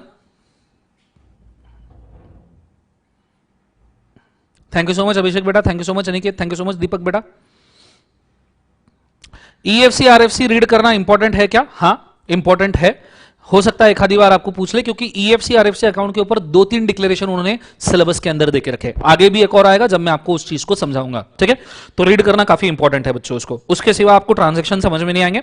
जा रहा हूं मैं रिजर्व बैंक ऑफ इंडिया के ट्रांजेक्शन के ऊपर, पर उसके लिए मैं आपको पहले एलआरएस समझा दूं और एलआरएस के साथ ही मैं इसको समझा दूं। लिबरलाइज्ड रेमिटेंस स्कीम के हिसाब से रेसिडेंट सिर्फ इंडिविजुअल को, आर्टिफिशियल पर्सन को भी नहीं, इंस्टीट्यूट ने इसको क्लैरिफाई किया है, सिर्फ रेसिडेंट इंडिविजुअल को, रेसिडेंट इंडिविजुअल को आपको कुछ ट्रांजैक्शन $2.5 लाख तक के पर ईयर अलाउड है। सो लिबरलाइज रेमिटेंस स्कीम की लिमिट है less than equal to $2.5 lakh. Current account plus capital account transaction आप इसके अंदर कर सकते हो। पीआरआई रेसिडेंट इंडिविजुअल को ये ट्रांजैक्शन अलाउड है। अप्रूवल ऑफ आरबीआई आपको नहीं लगेगा अगर आप लिमिट के अंदर हो तो। पर्सनल नेचर के ट्रांजैक्शन रहेंगे। ठीक है, सो पर्सनल नेचर के कौन से ट्रांजैक्शन एलआरएस के अंदर आते हैं? तो भैया गिफ्ट आता है, डोनेशन आता है, प्राइवेट विजिट आता है, बिजनेस कॉन्फ्रेंस आता है, मेडिकल ट्रीटमेंट आता है, maintenance of close relative, employment, immigration, education. ये ट्रांजैक्शंस के लिए आपको सभी ट्रांजैक्शन मिला के प्लस कैपिटल अकाउंट ट्रांजैक्शन ये सब मिला के $2.5 लाख तक के पर ईयर अलाउड है। बहुत सारे बच्चे मेरे को यहां पूछते हैं सर गवर्नमेंट हमको $2.5 लाख क्यों देगी? नालायक को थोड़ा ठीक सोचो, जब आप गवर्नमेंट को रुपीस देते हो तो गवर्नमेंट आपको $2.5 लाख देती है, तो थोड़ा प्रूडेंशियली सोचो कि आपके रुपीस लगने वाले तो $2.5 लाख मिलेंगे। ठीक है, गवर्नमेंट फ्री ऑफ कॉस्ट नहीं देने वाला, बाबा जी का मठ नहीं खोल के रखा है उन्होंने। ठीक है, आगे कुछ ट्रांजैक्शन है जो नॉन पर्सनल नेचर के हैं, जिसके अंदर लिबरलाइज रेमिटेंस स्कीम आप यूज नहीं कर सकते, जिसके अंदर पर ट्रांजैक्शन आरबीआई का अप्रूवल लगेगा। पहला है कमीशन ऑन रियल एस्टेट 5% और 25,000 विच एवर इज हायर। ठीक है, दूसरा है, इसको मैं थोड़ा सा डिटेलिंग में समझाना चाहूंगा सो आपका ही फायदा हो। जैसे commission on real estate, Dubai के किसी एजेंट ने इंडिया में लोढ़ास का जो सबसे 132 मंजिला बिल्डिंग आने वाला है, लॉन्गेस्ट टावर रेसिडेंशियल, उसको अगर उसमें से कुछ फ्लैट्स बेचे तो उसको कमीशन कितना मिलेगा? तो 5% और $25,000 विच एवर इज हायर उसको कमीशन दिया जा सकता है। तो अगर अब यहां पे उसने फ्लैट बेचा है $1 लाख का, तो 5% हुआ $5,000 या $25,000 विच एवर इज हायर, तो उसको $25,000 कमीशन दिया जा सकता है। ठीक है, सेम अदर केस में $1 करोड़ का बेचे तो 5 लाख या 25,000 विच एवर इज हायर तो 5 लाख दे सकते हैं। दूसरा वाला नेक्स्ट वाला that is 5% of investment pre incorporation expenses आप वापस दे रहे हो तो उसके लिए कितना अलाउड है? समझो बिल गेट्स ने इंडिया में कोई कंपनी का फॉर्मेशन किया, उसके लिए उन्होंने प्री इनकॉर्पोरेशन एक्सपेंसेस किए 70,000 के। ठीक है, और 10 लाख का उन्होंने इन्वेस्टमेंट किया, 10 लाख का इन्वेस्टमेंट, 70,000 के प्री इनकॉर्पोरेशन एक्सपेंसेस। अब प्री इनकॉर्पोरेशन एक्सपेंसेस क्या होता है कृपया मत पूछना, वन डे रिवीजन चल रहा है मेरे भाई। ठीक है, तो ऐसे केसेस में कितना वापस दे सकते हैं? तो 5% ऑफ इन्वेस्टमेंट और $1 लाख। 5% ऑफ इन्वेस्टमेंट 50,000 हुआ, 10 लाख का 5% मतलब 50,000 और $1 lakh which ever is higher तो 1 लाख। पर एक्चुअल एक्सपेंसेस बहुत सारे बच्चों को ये नहीं पता होता, रीइंबर्समेंट हम एक्चुअल या limit which ever is lower का करते हैं। तो यहां 1 लाख और एक्चुअल एक्सपेंसेस है $70,000 विच एवर इज लोअर, तो आप यहां $70,000 का ही रेमिटेंस करोगे। रीइंबर्समेंट ये लिमिट या actual expenditure which ever is lower का होता है, ये चीज दिमाग में फिट करना। बहुत सारे बच्चे एग्जाम में लिख के आते हैं $1 लाख दे सकते हैं, यहां पूछा गया है भैया 70,000 आप जितना एक्सपेंडिचर किया उससे ज्यादा रीइंबर्स करोगे क्या? ऑब्वियसली नहीं। तो 1 लाख लिमिट है भाई, रेमबस 70,000 ही करने हैं। हां अगर आपके एक्सपेंडिचर 1 लाख के अबव है, $1,20,000 है, तो फिर आप 1 लाख रेमिट करो, ठीक है। फिर उसके बाद में आता है कंसल्टेंसी सर्विसेज, प्राइवेट कंसल्टेंसी है, जैसे एसबीआई बैंक ने एक्सेंचर बैंक से प्रोजेक्ट लिया net banking credit card debit को ऑपरेशन के लिए कि भैया हमारा सब सुधार दो, 1 मिलियन पर प्रोजेक्ट दे सकता है। इंफ्रास्ट्रक्चर कंसल्टेंसी है, जैसे डीएलएफ ने, इंडिया के डीएलएफ ने गोल्डन गेट कंपनी से कंसल्टेंसी लिया, दुनिया का सबसे बड़ा ब्रिज मैन्युफैक्चरिंग कंपनी है, कि हमें ब्रिज रोड्स वगैरह, Yamuna express highway, Bandra Worli sea link create करना है, $10 मिलियन पर प्रोजेक्ट के हिसाब से आपको पैसा मिल सकता है। यह चीज को आपने बड़े अच्छे से याद रखना। कुछ क्वेश्चंस एग्जाम में कुछ इस तरीके से पूछे जाते हैं, इसलिए मैं इसको थोड़ा एक्सप्लेन कर दूं। गिफ्ट और डोनेशन $2.5 लाख तक के अलाउड है, पर दोनों मिला के $2.5 लाख अलाउड है। Private visit to foreign country $2.5 lakh तक के अलाउड है, बट उसमें बाकी सब ट्रांजेक्शन्स भी आएंगे। नेक्स्ट वाला बिजनेस और conference $2.5 lakh, medical treatment $2.5 lakh. Medical treatment में दो चीजें आती है भैया, ट्रीटमेंट मतलब हॉस्पिटलाइजेशन, डॉक्टर की फीस, ट्रीटमेंट मेडिकल फीस का खर्चा, maintenance of living expenses of parents, maintenance of living expenses of patient and attendant. Patient अकेला को तो जाएगा नहीं, कैसा लगेगा, व्हीलचेयर के ऊपर सलाइन लेके खुद ही जा रहा है, अच्छा तो नहीं लगेगा। तो ऐसे सिचुएशन में अटेंडेंट का भी खर्चा आपको उसके अंदर पकड़ना पड़ेगा, यह चीज को याद रखना। क्लोज रिलेटिव बाहर एजुकेशन के लिए जा रहा है, तो ऐसे सिचुएशन में क्लोज रिलेटिव का थोड़ा सा अलग है, इसको मैं थोड़ा सा समझाना चाहूंगा। हाँ, इसके अंदर एक ट्रांजैक्शन फंसा हुआ है। आ जाइए, फ्रेश हो जाइए, फटाक करके बोर्ड के ऊपर ध्यान दो, मुंडी मुंडी झटको, स्ट्रेट बैठो, कॉन्सेंट्रेट करना अच्छे से। क्लोज रिलेटिव में दो है भाई साहब, इंडिया, फॉरेन। इंडिया में फैमिली है, फैमिली का लीड पर्सन है इंडिया में, पर फैमिली में से एक क्लोज रिलेटिव बाहर एजुकेशन लेने के लिए जा रहा है। तो भैया लीड पर्सन जो इंडिया में बैठ के अर्न कर रहा है, वो अपने क्लोज रिलेटिव बच्चे को, समझो तुम्हारा बच्चा बाहर एजुकेशन के लिए चला गया, तुम इंडिया में कमा रहे हो, तो तुम तुम्हारे बच्चे को $2.5 लाख पर ईयर भेज सकते हो, including education and is living expenses. उसका रहना खाना पीना प्लस उसका education $2.5 lakh per year max, ठीक है। इसके ऊपर आरबीआई का अप्रूवल है बेटा, इसके अंदर एजुकेशन बुक्स वगैरह का खर्चा भी आ गया, मेंटेनेंस का खर्चा भी आ गया। पर दूसरा भी ट्रांजेक्शन है एक, वो भी बोलता हूं, इंडिया फॉरेन। अगर फॉरेन में कोई फैमिली है, उसका लीड पर्सन फॉरेन में था, पर उसको प्रोजेक्ट बेसिस पे इंडिया में आना पड़ा। यहां क्लोज रिलेटिव बाहर जा रहा है, यहां लीड पर्सन ही इंडिया में आ रहा है, डेप्यूटेशन बेसिस पे, प्रोजेक्ट बेसिस पे, तो वो उसकी फैमिली बाहर भूखी थोड़ी ना मरेगी, तो नेट सैलरी ट्रांसफर कर सकता है खुद के फैमिली को बाहर, after deduction of taxes, PF etcetera. ये चीज को याद रखना, यहां आपके आरबीआई के सभी ट्रांजैक्शंस होते हैं खत्म। ये चीज को बड़े अच्छे तरीके से समझना। अब चाहो तो आरबीआई के ट्रांजैक्शंस को फटाफट 1 मिनट के अंदर रिवाइज कर लो, मैं बढ़ रहा हूं आगे, गो फॉर इट फास्ट। पसंद आया अपने दांत मुझे दे दो, दनादन लाइक ठोको, मैक्सिमम लोगों को हमको कवर करना है बच्चों यहां पे। Thank you so much. 250 217 like है, 250 तक पहुंचा दो बे।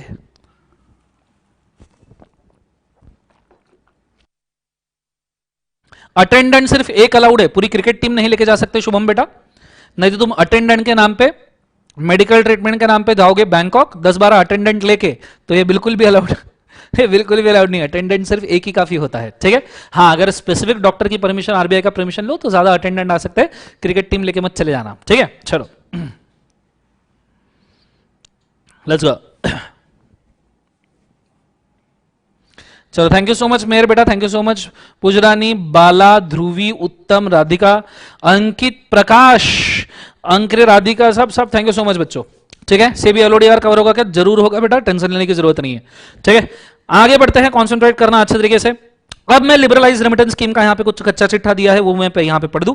सबसे पहले तो भैया रेसिडेंट इंडिविजुअल को ही स्कीम अप्लीकेबल है, पीआरआई को। अभी ये facility not available for the corporate partnership form etcetera, सिर्फ resident individual. Current account transaction, capital account transaction, वो भी आरबीआई के, प्रोहिबिटेड सीजी वाले नहीं, कैपिटल अकाउंट ट्रांजैक्शन प्रोहिबिटेड वाले नहीं, ये अलाउड है। कुछ नॉन कोऑपरेटिव कंट्रीज में ये नहीं चलता है। लिबरलाइज रेमिटेंस स्कीम जैसे cook island, Egypt, गौतमाला, Indonesia, Myanmar, Nehru, Nigeria, Philippine, Ukraine, ठीक है, इनमें नहीं चलता है।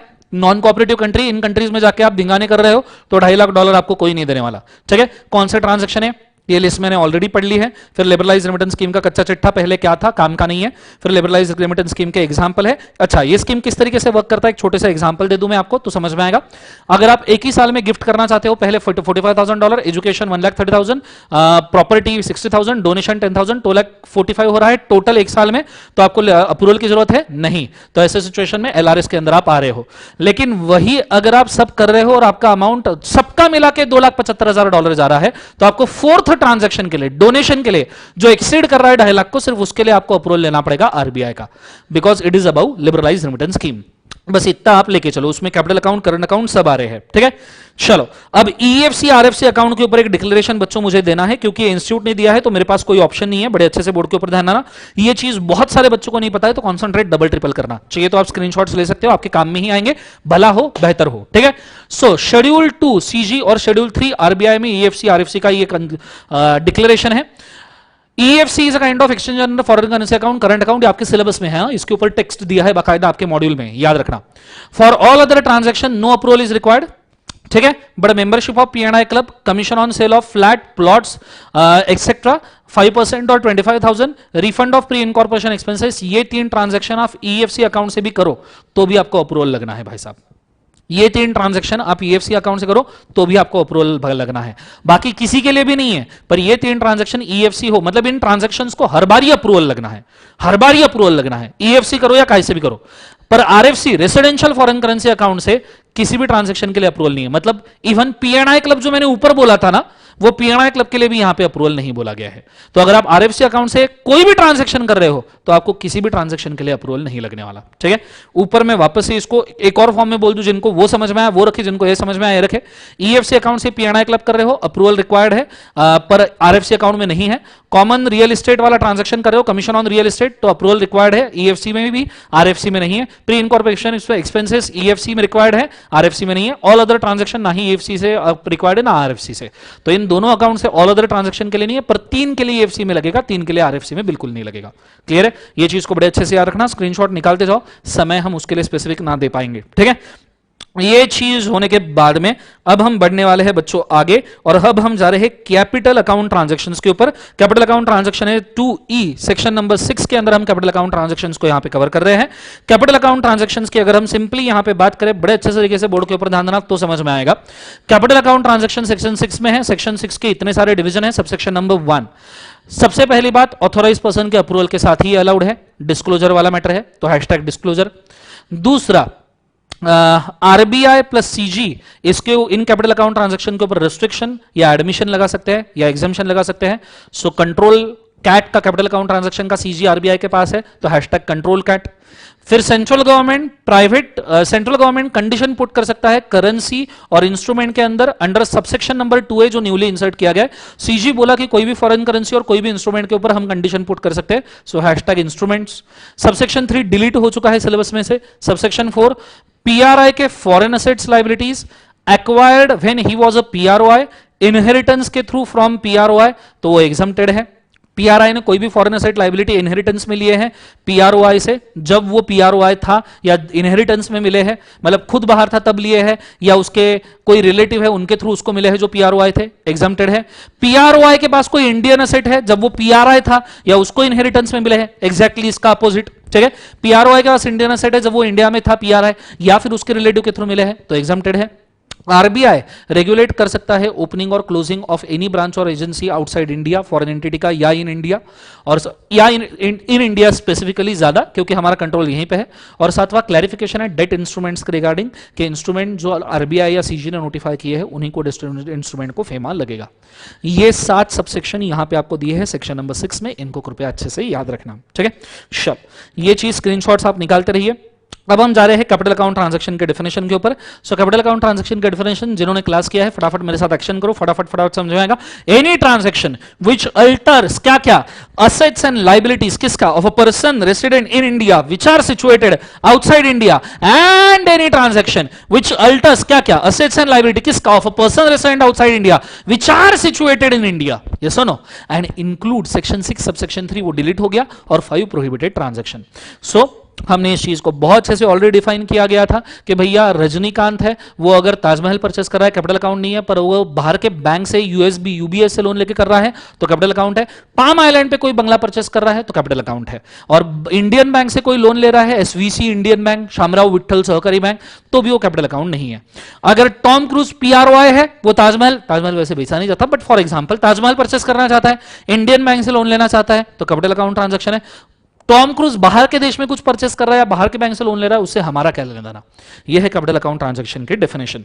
अब जाते हैं कैपिटल अकाउंट ट्रांजैक्शन के परमिशन के ऊपर। शेड्यूल 1 के अंदर परमिसिबल कैपिटल अकाउंट ट्रांजैक्शन लिखे हैं। शेड्यूल 1 किसका? तो foreign exchange management permissible current account transaction rules 2000 का है, जिसके अंदर परमिसिबल कैपिटल अकाउंट ट्रांजैक्शन को अगर आप लिस्ट देखो तो आपको समझ में आएगा। इसको याद करने का बहुत सिंपल तरीका है, बैलेंस शीट इमेजिन करो। बैलेंस शीट इमेजिन करो, बैलेंस शीट इमेजिन करोगे इमीडिएटली समझ में आएगा। जैसे इन्वेस्टमेंट इन फॉरेन सिक्योरिटी तो इन्वेस्टमेंट का ट्रांजैक्शन है, फॉरेन करेंसी लोन रेज तो बोरोइंग का ट्रांजैक्शन है, लॉन्ग टर्म लोन का ट्रांजैक्शन है, transfer of immovable property outside India fix asset वाला ट्रांजैक्शन है, गारंटी इशूड ये पीआरआई के हैं, this is schedule 1 for permissible cat to PRI. फिर guarantee issued by person resident in India in favour of person resident outside India, guarantee surety का transaction है, contingent asset का transaction है, contingent liability का transaction है, export import holding of currency notes cash current account वाला current asset वाला transaction है, loans and ओवरड्राफ्ट्स और बोरिंग अगेन करंट अकाउंट जो आपने दिए हैं बाहर के पर्सन को, maintenance of foreign currency account bank account वाला ट्रांजैक्शन है, इंश्योरेंस पॉलिसी अगर आप ले रहे हो बाहर के देश से इसको स्पेसिफिकली अलग से याद रखना, ठीक है। लोन एंड एडवांसेस ओवरड्राफ्ट आपने बाहर के पर्सन को दिए हैं तो लोन एंड एडवांस वाला ट्रांजैक्शन है, and remittance out of capital asset outside India इसको स्पेसिफिकली, सो इंश्योरेंस और कैपिटल एसेट अलग से याद रखना, एंड अंडरटेकिंग डेरिवेटिव कॉन्ट्रैक्ट ये अगेन इन्वेस्टमेंट वाला ट्रांजैक्शन है। सो अगर आप बैलेंस शीट इमेजिन कर लो तो असेट साइड में fix asset, transfer of immovable property outside India, उसके नीचे इन्वेस्टमेंट, इन्वेस्टमेंट इन सिक्योरिटीज और द डेरिवेटिव्स आ गया, उसके नीचे आ रहे current asset, so cash foreign currency bank foreign currency account clear है, उसके साइड में लाइबिलिटी साइड में आ गया कैपिटल है तो कैपिटल इन्वेस्टमेंट तो हमने ले लिया, वो long term loan long term borrowing अगर आपने बाहर से लिया है, साथ साथ में कॉन्टिजेंट लाइबिलिटी गारंटी दिया है, कॉन्टिजेंट एसेट के अंदर आपने अगर लोन कॉन्टिजेंट एसेट नहीं आपने करंट एसेट में लोन बोरिंग वगैरह किसी को दिया है, ओवरड्राफ्ट किसी को दिया है तो सिर्फ बैलेंस शीट इमेजिन करो, सभी ट्रांजैक्शन इमीडिएटली आपको याद हो जाएंगे। सेम पीआरओआई के ट्रांजैक्शन है जैसे कि वैसे, सिर्फ उल्टे है। मैं चाहूंगा एक बार आप खुद इसको रीड कर लीजिए, गो फॉर इट फास्ट। समझ में आ रहा है? दाद दीजिए, लाइक ठोकिए।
चलो डन एवरीबॉडी, बहुत ही उम्दा, बढ़िया। कैपिटल अकाउंट ट्रांजैक्शन पीआरओआई के पढ़ लिए होंगे, आई होप सो। समय की बहुत कमी है भाई, समय की कमी है। दो ट्रांजैक्शन है जिसके ऊपर बिल्कुल भी रिस्ट्रिक्शन नहीं लगाया जा सकता आरबीआई की तरफ से। Amortisation of loan, amortisation of loan मतलब prepayment of loan. Foreign currency का कोई लोन रेज किया है, प्रीपे कर रहे हो तो जैसे प्रीपेमेंट चार्जेस लगते हैं ना, वैसे यहां पर रिस्ट्रिक्शन लगा सकते हैं, पर यहां कोई रिस्ट्रिक्शन नहीं लगेगा। ये सीजी ने मेंशन किया है, बोले आरबीआई यहां पे कोई रिस्ट्रिक्शन नहीं लगाएगा। दूसरा depreciation on direct investment, India में इन्वेस्टमेंट्स डिप्रिसिएट नहीं करते, जरूरी थोड़ी है कि फॉरेन में सेम अकाउंटिंग पॉलिसी हो। तो जिस देश में आपने इन्वेस्ट किया वहां कर रहे हैं डिप्रिसिएट, तो करो भाई साहब। सीजी बोलता है कोई रिस्ट्रिक्शन नहीं करने दो इन्वेस्टमेंट डिप्रिसिएट। तो ये दो ट्रांजेक्शन के ऊपर कोई भी रिस्ट्रिक्शन नहीं लग सकता, ठीक है। ये चीज को आपने बड़े अच्छे तरीके से याद रखना। साइड में मैंने कैपिटल अकाउंट ट्रांजैक्शन का, प्रोहिबिटेड कैपिटल अकाउंट ट्रांजैक्शन का एक चार्ट बना के रखा है। देखो प्रोहिबिशन कैपिटल अकाउंट ट्रांजैक्शन के ऊपर दो टाइप के हैं। पहला है मॉनेटरी प्रोहिबिशन, जो है लिबरलाइज रेमिटेंस स्कीम का, मतलब current account transaction plus capital account transaction ये पीआरआई इंडिविजुअल कर रहा है तो मैक्सिमम $2.5 लाख तक कर सकता है एज पर एनआरएस। मैंने आपको ऑलरेडी बोला था कट प्लस कैट दोनों मिलकर $2.5 लाख है भाई साहब, और ये $2.5 लाख के अबाउ आपको आरबीआई का अप्रूवल लगेगा। This is liberalised remittance scheme. और फिर आता है transactions which are prohibited capital account transaction. 5 transaction है इसमें। इन्वेस्टमेंट इन चिट फंड्स, ठीक है, मतलब गैम्बलिंग एक्टिविटी है, इसके अंदर आप नहीं कर सकते। दूसरा इन्वेस्टमेंट इन निधि कंपनी, बिल्कुल नहीं कर सकते क्योंकि इससे इंडियन बैंक्स को डैमेज हो सकता है। अगर बाहर का, अच्छा पहली बात, sorry, very sorry, prohibited capital account transaction सिर्फ पीआरओआई को प्रोहिबिटेड है, पीआरआई के लिए सब फ्रीली परमिसिबल है।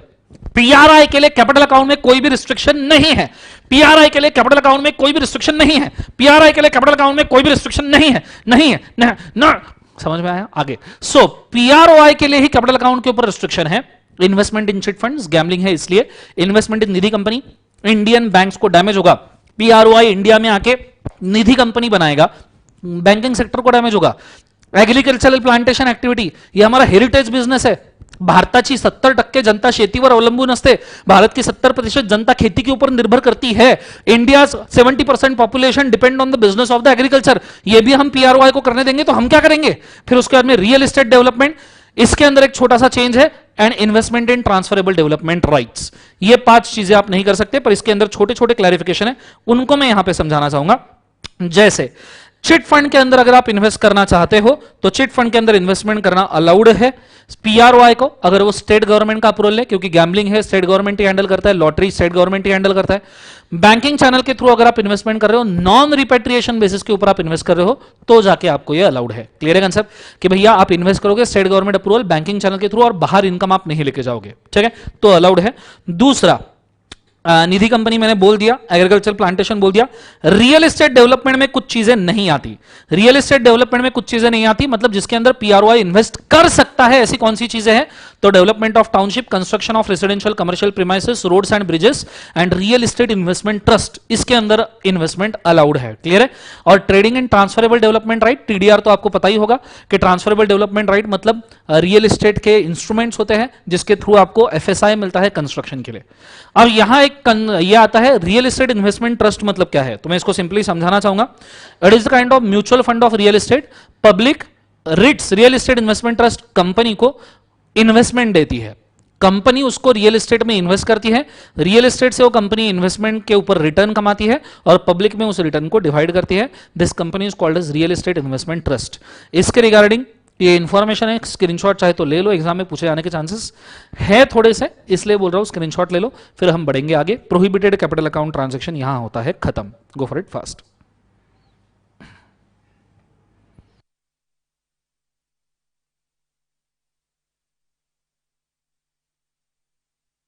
अक्षय, एलआरएस में अगर एजुकेशन एंड हॉस्पिटल के लिए अबाउट $2.5 लाख चाहिए तो आरबीआई का अप्रूवल लगेगा बेटा, ठीक है. Thanks so much mister Deval, thanks so much Raj, thanks so much Rivan, Pujarini Ankit, thanks so much Baladeep, thank you so much बेटा.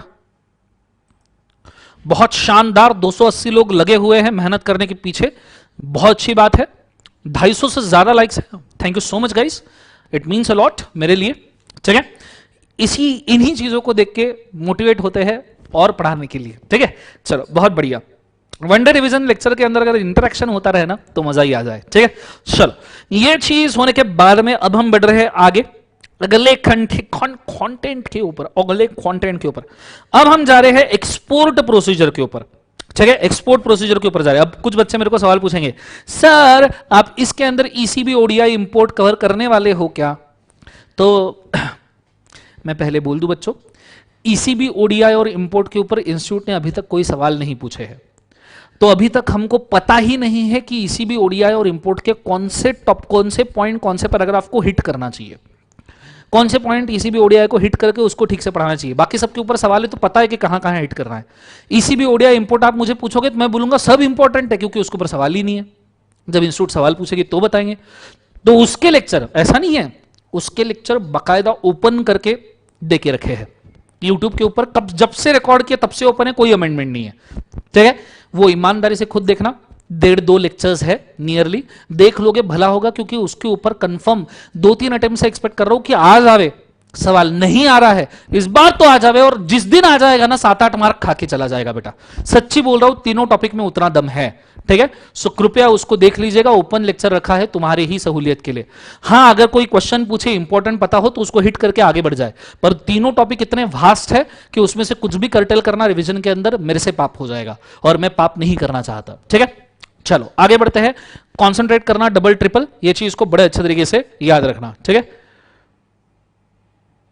Sir how do you manage to entertain even in single room? आदत से मजबूर बेटा, आदत से मजबूर, ठीक है. Let's go. एक्सपोर्ट प्रोसीजर के अंदर हम जा रहे हैं भाई साहब. एक्सपोर्ट और सर्विसेज के definition exam point of view इतने काम के नहीं है, जीएसटी वाली ही डेफिनेशन है और कस्टम्स वाली, तो याद रखना. अब हम जा रहे हैं एक्सपोर्ट प्रोसीजर के अंदर. सबसे पहली बात है, जब भी कोई पर्सन इंडिया से एक्सपोर्ट करता है तो सबसे पहले उसको एक्सपोर्ट का डिक्लेरेशन देना पड़ता है आरबीआई को, रिजर्व बैंक ऑफ इंडिया को.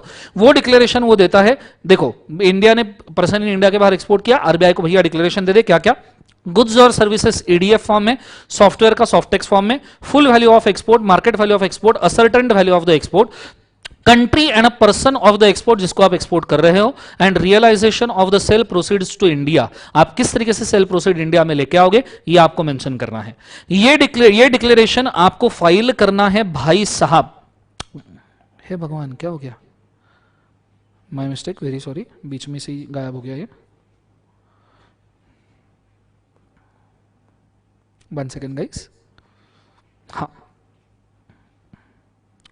ओके, ये डिक्लेरेशन आपको फाइल करना है भाई साहब आरबीआई के पास में, reserve bank of India. Actually RBI के पास में भी फाइल नहीं करना है, आई विल टेल यू ये डिक्लेरेशन आपको कहां फाइल करना है। इसको डुप्लीकेट और ट्रिप्लीकेट फॉर्म में हमको फाइल करना होता है। डुप्लीकेट फॉर्म में हम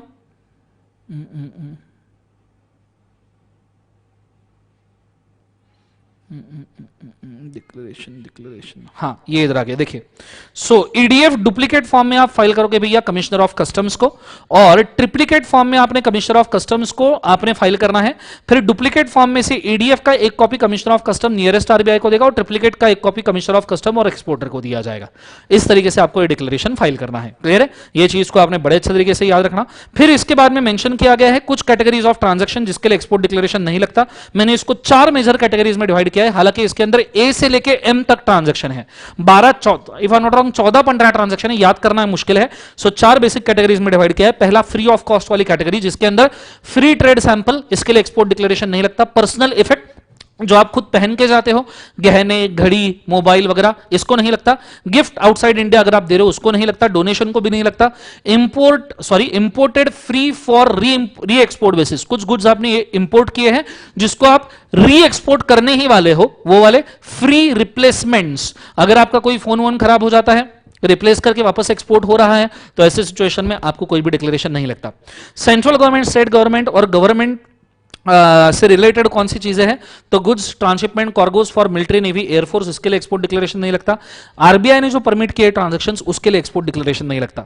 रिपेयर्स एंड डिफेक्टिव्स के लिए एक्सपोर्ट डिक्लेरेशन नहीं लगता, जैसे aircraft vessel send for the repair, SEZ EHTP, STP, development commissioner ने डिफेक्टिव गुड्स बाहर भेजे हैं डेवलपमेंट कमिश्नर के अप्रूवल से, तो उसको एक्सपोर्ट डिक्लेरेशन नहीं लगता।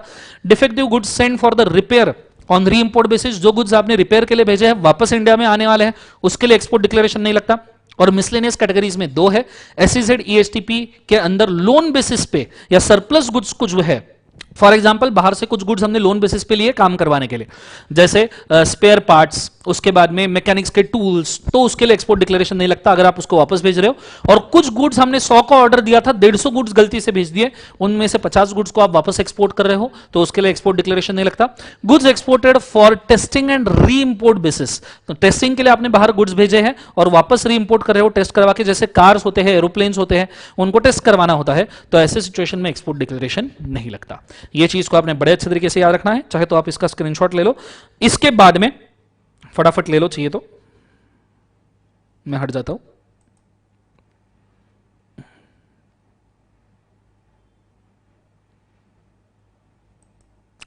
बहुत बढ़िया, ये चीज होने के बारे में अब मैं बढ़ रहा हूं आगे, नेक्स्ट वाला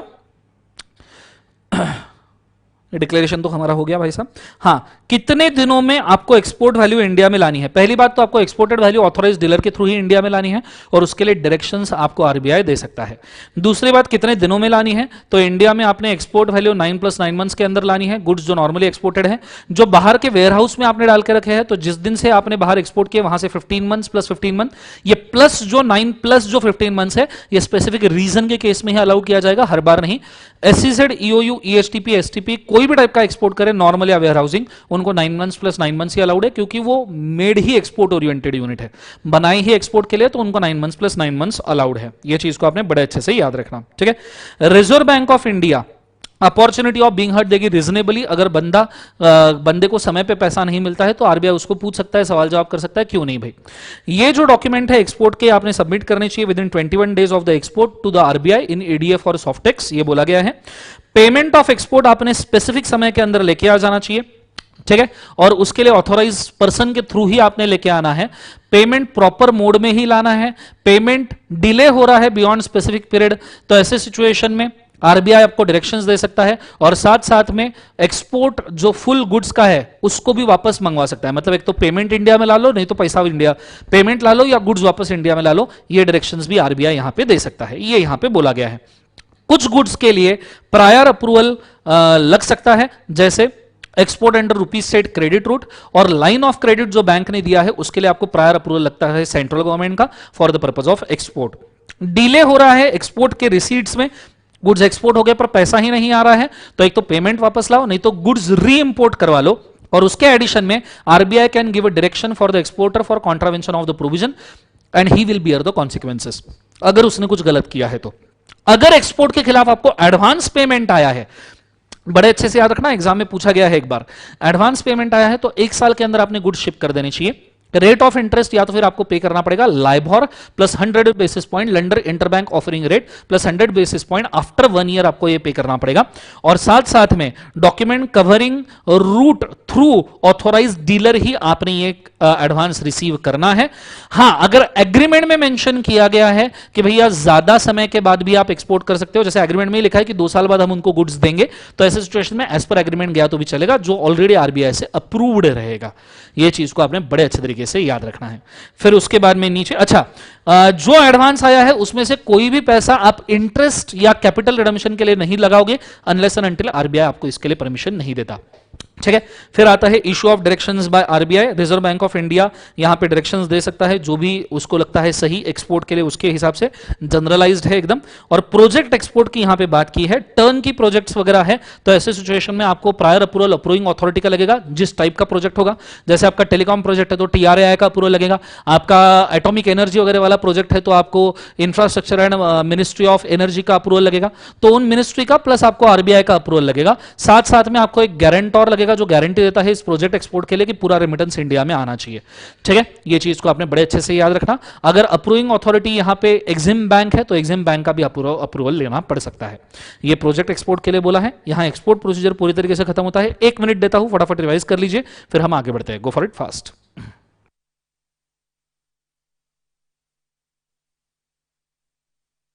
गिफ्ट की 5 लाख की लिमिट कब की डिलीट हो चुकी है हर्षित जैन बेटा? अब वो नहीं है। चलो, पसंद आया, बहुत अच्छी बात है। समझ में आ रहा है कि बच्चा मुझे बोलना, क्योंकि एक्सपोर्ट प्रोसीजर थोड़ा सा टेढ़ा है पर मेरा है। Thank you so much guys.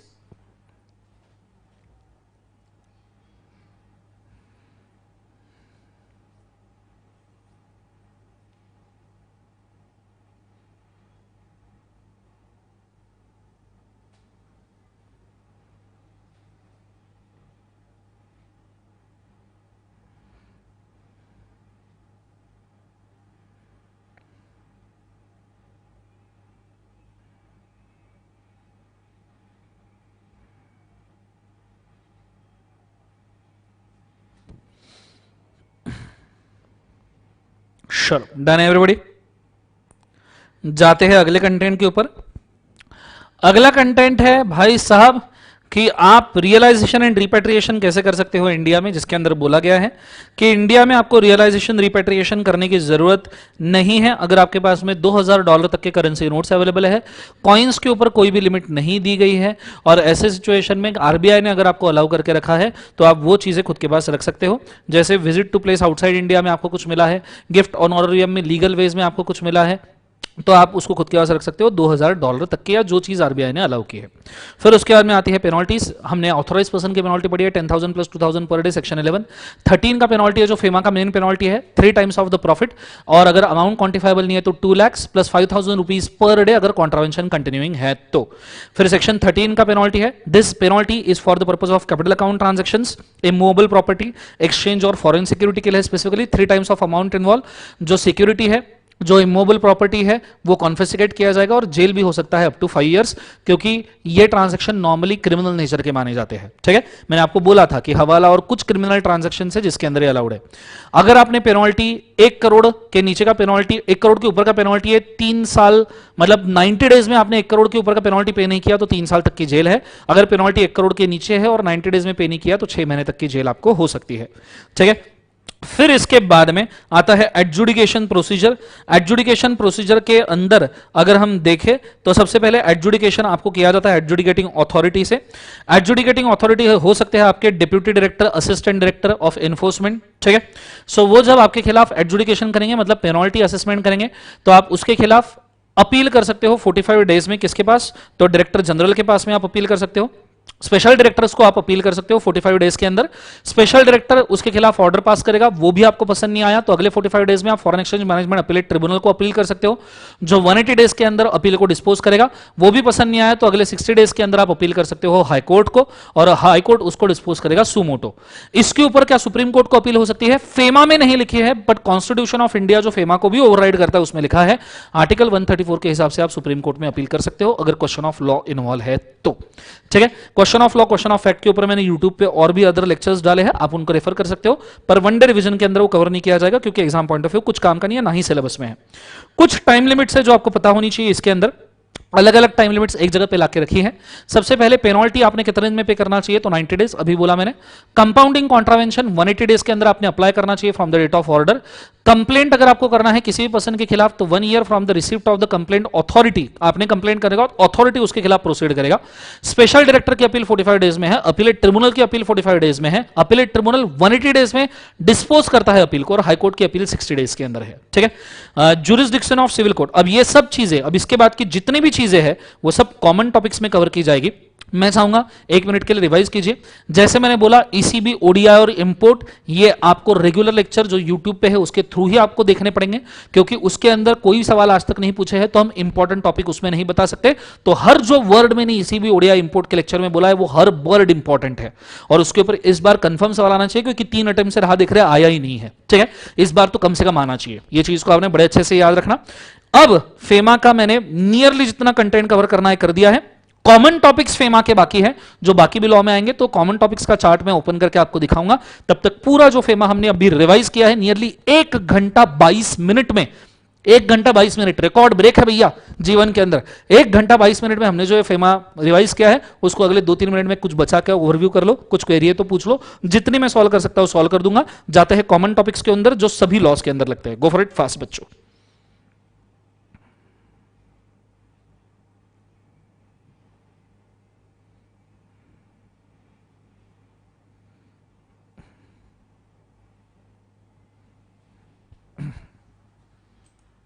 पसंद आया तो लाइक ठोक देना, दाद दे देना आपने।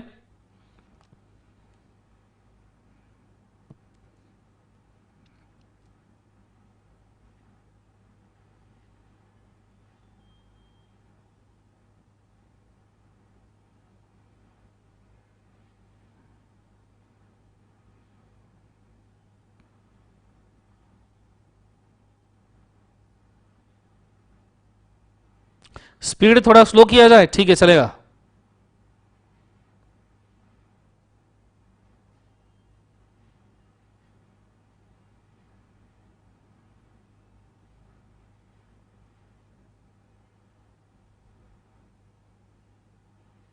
थैंक यू सो मच बेटा उत्तम, thank you so much Anshika बेटा।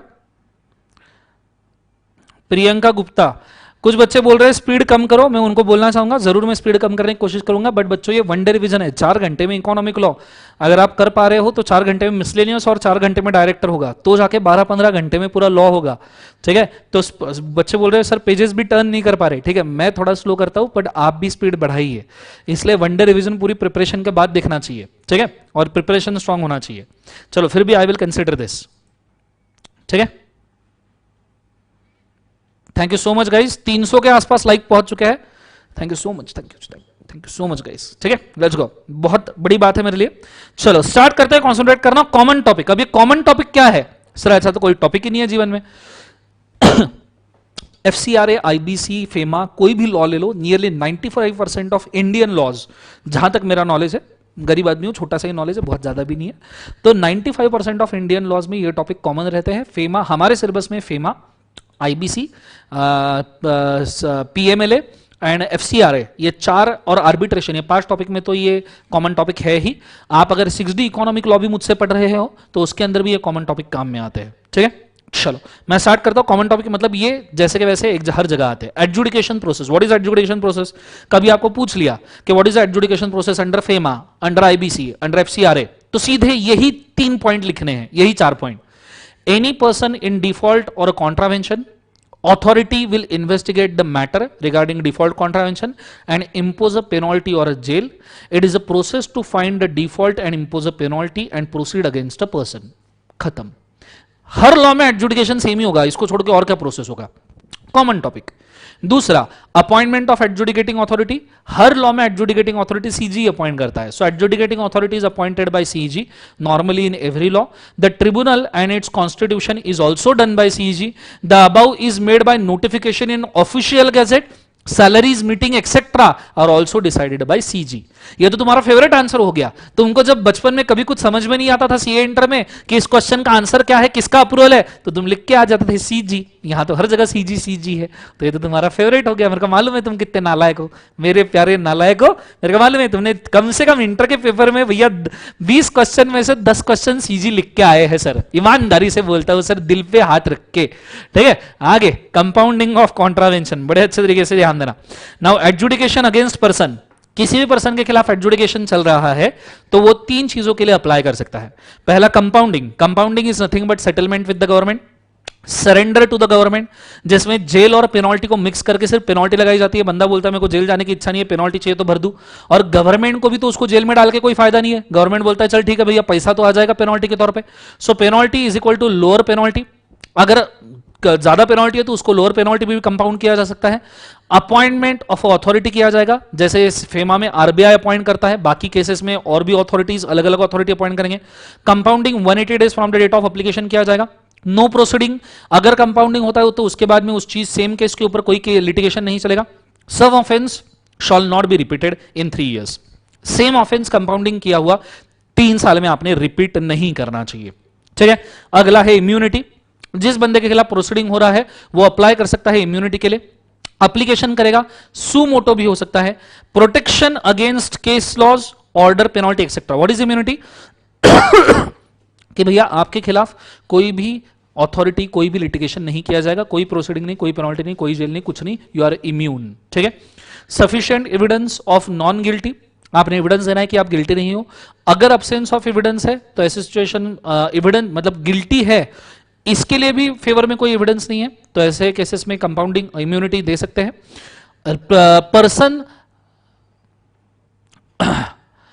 Person will be relieved from all prosecution and complaints. जो भी पर्सन है वो सभी प्रोसिक्यूशन और कंप्लेंट से रिलीव किया जाएगा अगर उसको इम्यूनिटी मिलती है तो।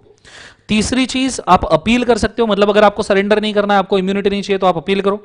Application to the court for justice against the order of the adjudicating authority regarding penalty or jail. No appeal can be made if a person is under compounding or immunity. अगर आप compounding immunity में हो तो appeal करके क्या फायदा? Appeal on question of fact तो tribunal तक जाएगा, appeal on question of law तो हाई कोर्ट, सुप्रीम कोर्ट तक जाएगा। ये चीज होने के बाद में नेक्स्ट वाला कॉमन टॉपिक के ऊपर मैं जा रहा हूं। नेक्स्ट है सिविल कोर्ट के पावर्स। अब 2 चीजें है इसके अंदर।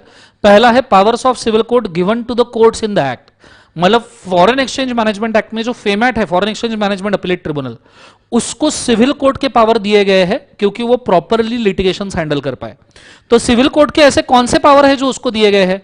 तो summoning a person, Suman a person, ये सुनो, सुमन मतलब किसी भी पर्सन को बुलाओ, उसको प्रेजेंट करवाओ कोर्ट में, demand of information and books, demand of evidence, examination of witness, Gita पे हाथ रख के कसम खाओ, गीता मतलब नालायक, भगवत गीता की बात चल रही है, examination of witness on oath, x party decision, कोई पार्टी लेट आया ही नहीं लिटिगेशन में, उसके खिलाफ डिसीजन दे दो, मेंटेन डेकोरम, ऑर्डर, कृपया शांतता बनाए रखे, कैरी एडजुडिकेशन एंड प्रोसिक्यूशन, चलेगा। Above powers of the civil court are transferred to the specified courts of every law. हर लॉ में अपने कोर्ट को सिविल कोर्ट के पावर दिए जाते हैं क्योंकि वो प्रोसिक्यूशन ठीक से कर पाए। और साथ में ये बोला है कि जब ये सिविल कोर्ट के पावर उस कोर्ट में दिए गए हैं, जो जैसे सिविल कोर्ट के पावर फेमैट को दिए गए हैं, तो ऑब्वियसली जो डिस्ट्रिक्ट सिविल कोर्ट है उसको उस एक्ट में कोई पावर नहीं रहेगा। हर लॉ में खुद का कोर्ट है, फेमा में फेमैट है, ठीक है, हर लॉ में खुद का कोर्ट है, पीएमएलए में पेमलैट है। तो जब उस लॉ का कोर्ट प्रेजेंट है तो डिस्ट्रिक्ट कोर्ट को कोई पावर नहीं रहेंगे. Every law have its own court of law for litigation and prosecution और appeal for such a law shall be made at such a court only. So civil court have no powers to entertain any legal proceeding.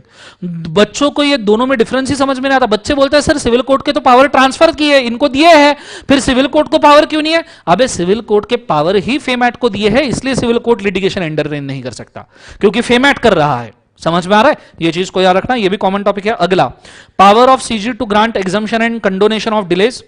CG चाहे तो इस act के applicability से किसी को भी exemption दे सकता है, किसी को भी अलाउ कर सकता है कि भैया ये एक्ट की कोई प्रोविजन से तुमको एग्जाम्पशन है करके. ये किसी स्पेसिफिक कंपनी को हो सकता है, पर्सन को हो सकता है, ग्रुप ऑफ पर्सन को हो सकता है, based on terms and condition and fees भी हो सकता है. सीजी जैसे चाहे वैसे दे सकता है, जैसे exemption to EOU, EHTP, STP, SEZ from income tax act हो सकता है. दूसरा वाला कंडोनेशन ऑफ डिले, मतलब कोई भी पर्सन ने अगर डिले इन फाइलिंग किया स्पेसिफाइड लिमिट से ज्यादा तो उसका डिले कंडोन कर सकता है CG. Forgive any delay in complying with the limit regarding filing, penalty, appeal etcetera. Exemption condonation by CG और authority on payment of prescribe fees and compliance of conditions. बिल्कुल हो सकता है, डिले कम करो. फिर अगला कॉमन टॉपिक है power of central government to create and make. पहला तो नोटिफिकेशन. गवर्नमेंट कोई भी नोटिफिकेशन बोल के अमेंडमेंट ला सकती है, चेंजेस ला सकती है, जिस वजह से आप हमेशा परेशान रहते हो. गवर्नमेंट कोई भी नोटिफिकेशन ला के सर्कुलर्स ला सकती है कोई भी अमेंडमेंट में. सर्कुलर मतलब क्लैरिफिकेशन. गवर्नमेंट नोटिफिकेशन, गवर्नमेंट कोई भी ड्राफ्ट ला के रूल्स ला सकती है. Rules are nothing but processes. मैंने बेसिक्स ऑफ लॉ में ये तीनों चीजें आपको समझाई थी. एडिशनली सीजी के पास और भी कुछ पावर है, जैसे miscellaneous powers of central government in every law. जैसे इन्वेस्टिगेशन का पावर हर लॉ में सेंट्रल गवर्नमेंट के पास है. अगर कोई कॉन्ट्रावेंशन किया सीजी आ सकता है, इन्वेस्टिगेट कर सकता है, वो इंफॉर्मेशन मांग सकता है, ऑफिसर अपॉइंट कर सकता है, और पर्सन को इंफॉर्मेशन देना पड़ेगा जिसको मांगा है, और पर्सन को कोऑपरेट भी करना पड़ेगा सीजी के साथ और ऑफिसर के साथ. डेलीगेशन सीजी यहां पे कर सकता है पावर का. सीजी चाहे तो पावर अथॉरिटी को दे सकता है, उनके ऑफिसर्स को दे सकता है, और यहां सीजी प्रैक्टिकल डिफिकल्टीज भी रिमूव कर सकता है लॉ के इंप्लीमेंटेशन में जो आती है. जैसे कंपनीज एक्ट का section number 470 is about removal of practical difficulty. ऐसे ही बहुत सारे सेक्शन फेमा में भी है और एफसीआरए में भी है. तो ये भी 3 पावर सीजी के अवेलेबल है. Next, no prosecution against the officer. ये भी कॉमन टॉपिक है. गवर्नमेंट का ऑफिसर गवर्नमेंट के लॉज के हिसाब से, बड़े अच्छे समझना, ये थोड़ा क्लिष्ट है. गवर्नमेंट ऑफिसर अगर गवर्नमेंट के लॉज के हिसाब से, रूल्स और डायरेक्शंस के हिसाब से चल रहा है, और लॉज के हिसाब से, रूल्स के हिसाब से चलने के बावजूद उसके वजह से किसी को डैमेज हो गया, जैसे ऑफिसर ने किसी को पेनल्टी लगा दिया, तो आप उस ऑफिसर के खिलाफ केस नहीं कर सकते पर्सनली कि ऑफिसर मेरे को बिल्कुल पसंद नहीं आया, आज तो मैं इसके खिलाफ केस करूंगा. नहीं, वो लॉ के हिसाब से ये कर रहा है, काम कर रहा है, लॉ की तरफ से काम कर रहा है, डिपार्टमेंट की तरफ से काम कर रहा है, तो आपको जो झगड़ना है डिपार्टमेंट से झगड़िए, पर्सनली ऑफिसर के ऊपर कोई प्रोसिक्यूशन नहीं होगा. So a person aggrieved by order of officer of any law can not file a prosecution against such an officer who is working as per law, rules, regulations, Supreme Court, High Court, direction, etc. Simple. दूसरा, contravention by companies. अगर कोई company किसी law का contravention करती है तो company तो artificial person है. लिफ्टिंग ऑफ कॉर्पोरेट वेल करो और उसके जो डेजिग्नेटेड पर्सन है, बोर्ड ऑफ डायरेक्टर है, managing director, full time director, manager, CEO, CS, CFO, जो भी इन्वॉल्व है इस कॉन्ट्रावेंशन में, उसको पिनलाइज करो. सो प्रोसिक्यूशन ऑफ कंपनीज. और सबसे आखिरी, अगर प्रोसिक्यूशन करते वक्त, किसी भी लॉ में प्रोसिक्यूशन करते वक्त जो पर्सन अंडर प्रोसिक्यूशन है, प्लेंटिफ जो है, उसका डेथ हो जाता है, या वो इंसॉल्वेंट हो जाता है, या वो अनसाउंड हो जाता है, तो आप वो प्रोसिक्यूशन उसके सक्सेसर, लीगल हेयर या असाइनी के खिलाफ कर सकते हो, प्रोवाइडेड जो पेनल्टी गवर्नमेंट लगाएगी वो सिर्फ जो डिसीज्ड पर्सन है या अनसाउंड पर्सन है या तो फिर इंसॉल्वेंट पर्सन है, सिर्फ उसके प्रॉपर्टी में से वो पेनल्टी पे की जाएगी, इनके प्रॉपर्टी से पेनल्टी नहीं पे की जाएगी. फॉर एग्जांपल, मेरे खिलाफ प्रोसिक्यूशन चल रहा है गवर्नमेंट का, मैं पागल हो गया पढ़ाते पढ़ाते, तुम बच्चों को पढ़ाते पढ़ाते मैं पागल हो गया, अजीब हरकतें करने लगा, तो प्रोसिक्यूशन मेरे बेटे के ऊपर चलेगा, ठीक है, पर वो पेनल्टी जितना मैंने असेट कमाया है उसी में से देगा, वो खुद के पर्सनल असेट से कोई पेनल्टी नहीं देगा. इतने कॉमन टॉपिक है भैया, ये आपको शायद किसी ने नहीं बोले होंगे, पर ये सभी कॉमन टॉपिक्स मिला के आपके 4-5 एक्ट के कम से कम 50 के आसपास सेक्शन बनाते हैं. लंबा चार्ट है, इससे लंबा चार्ट कोई और नहीं है हमारे पूरे सिलेबस के अंदर, ठीक है. सो आप अगर चाहो तो इसके स्क्रीनशॉट्स ले लो, ठीक है. आई एम नॉट श्योर आपको ये कितना समझा, पर ये समझना जरूरी था क्योंकि ये अब बहुत सारी जगह पे आएगा, ठीक है, तो चाहिए तो स्क्रीनशॉट्स ले लो फटाफट, मैं जितना दिखा सकता हूँ वो यहाँ दिखा दूंगा, so please have it, go for it fast. समझ में आया क्या, प्लीज मुझे कमेंट में बोलना, क्योंकि ये काफी क्लिष्ट वाला एरिया है, शायद आपने देखा भी नहीं होगा। जो एंड एंड का, हर लॉ के एंड एंड के जो 2-3 पेजेस होते हैं वो आप छोड़ देते हो ना ऑप्शन में, एक आए तो पढ़ने की जरूरत ही नहीं करके ऐसे फिर करके छोड़ देते हो, ये वही एरिया है। ठीक है, सब पढ़ो नालायक को।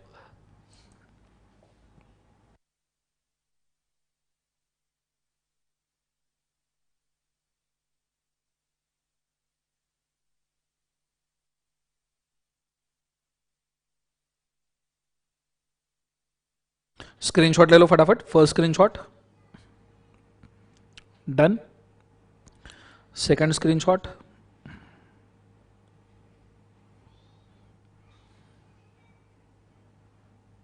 Done, third screenshot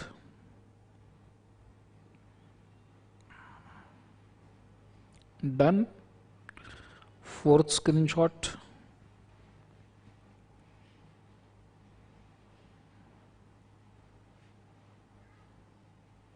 done, last वाला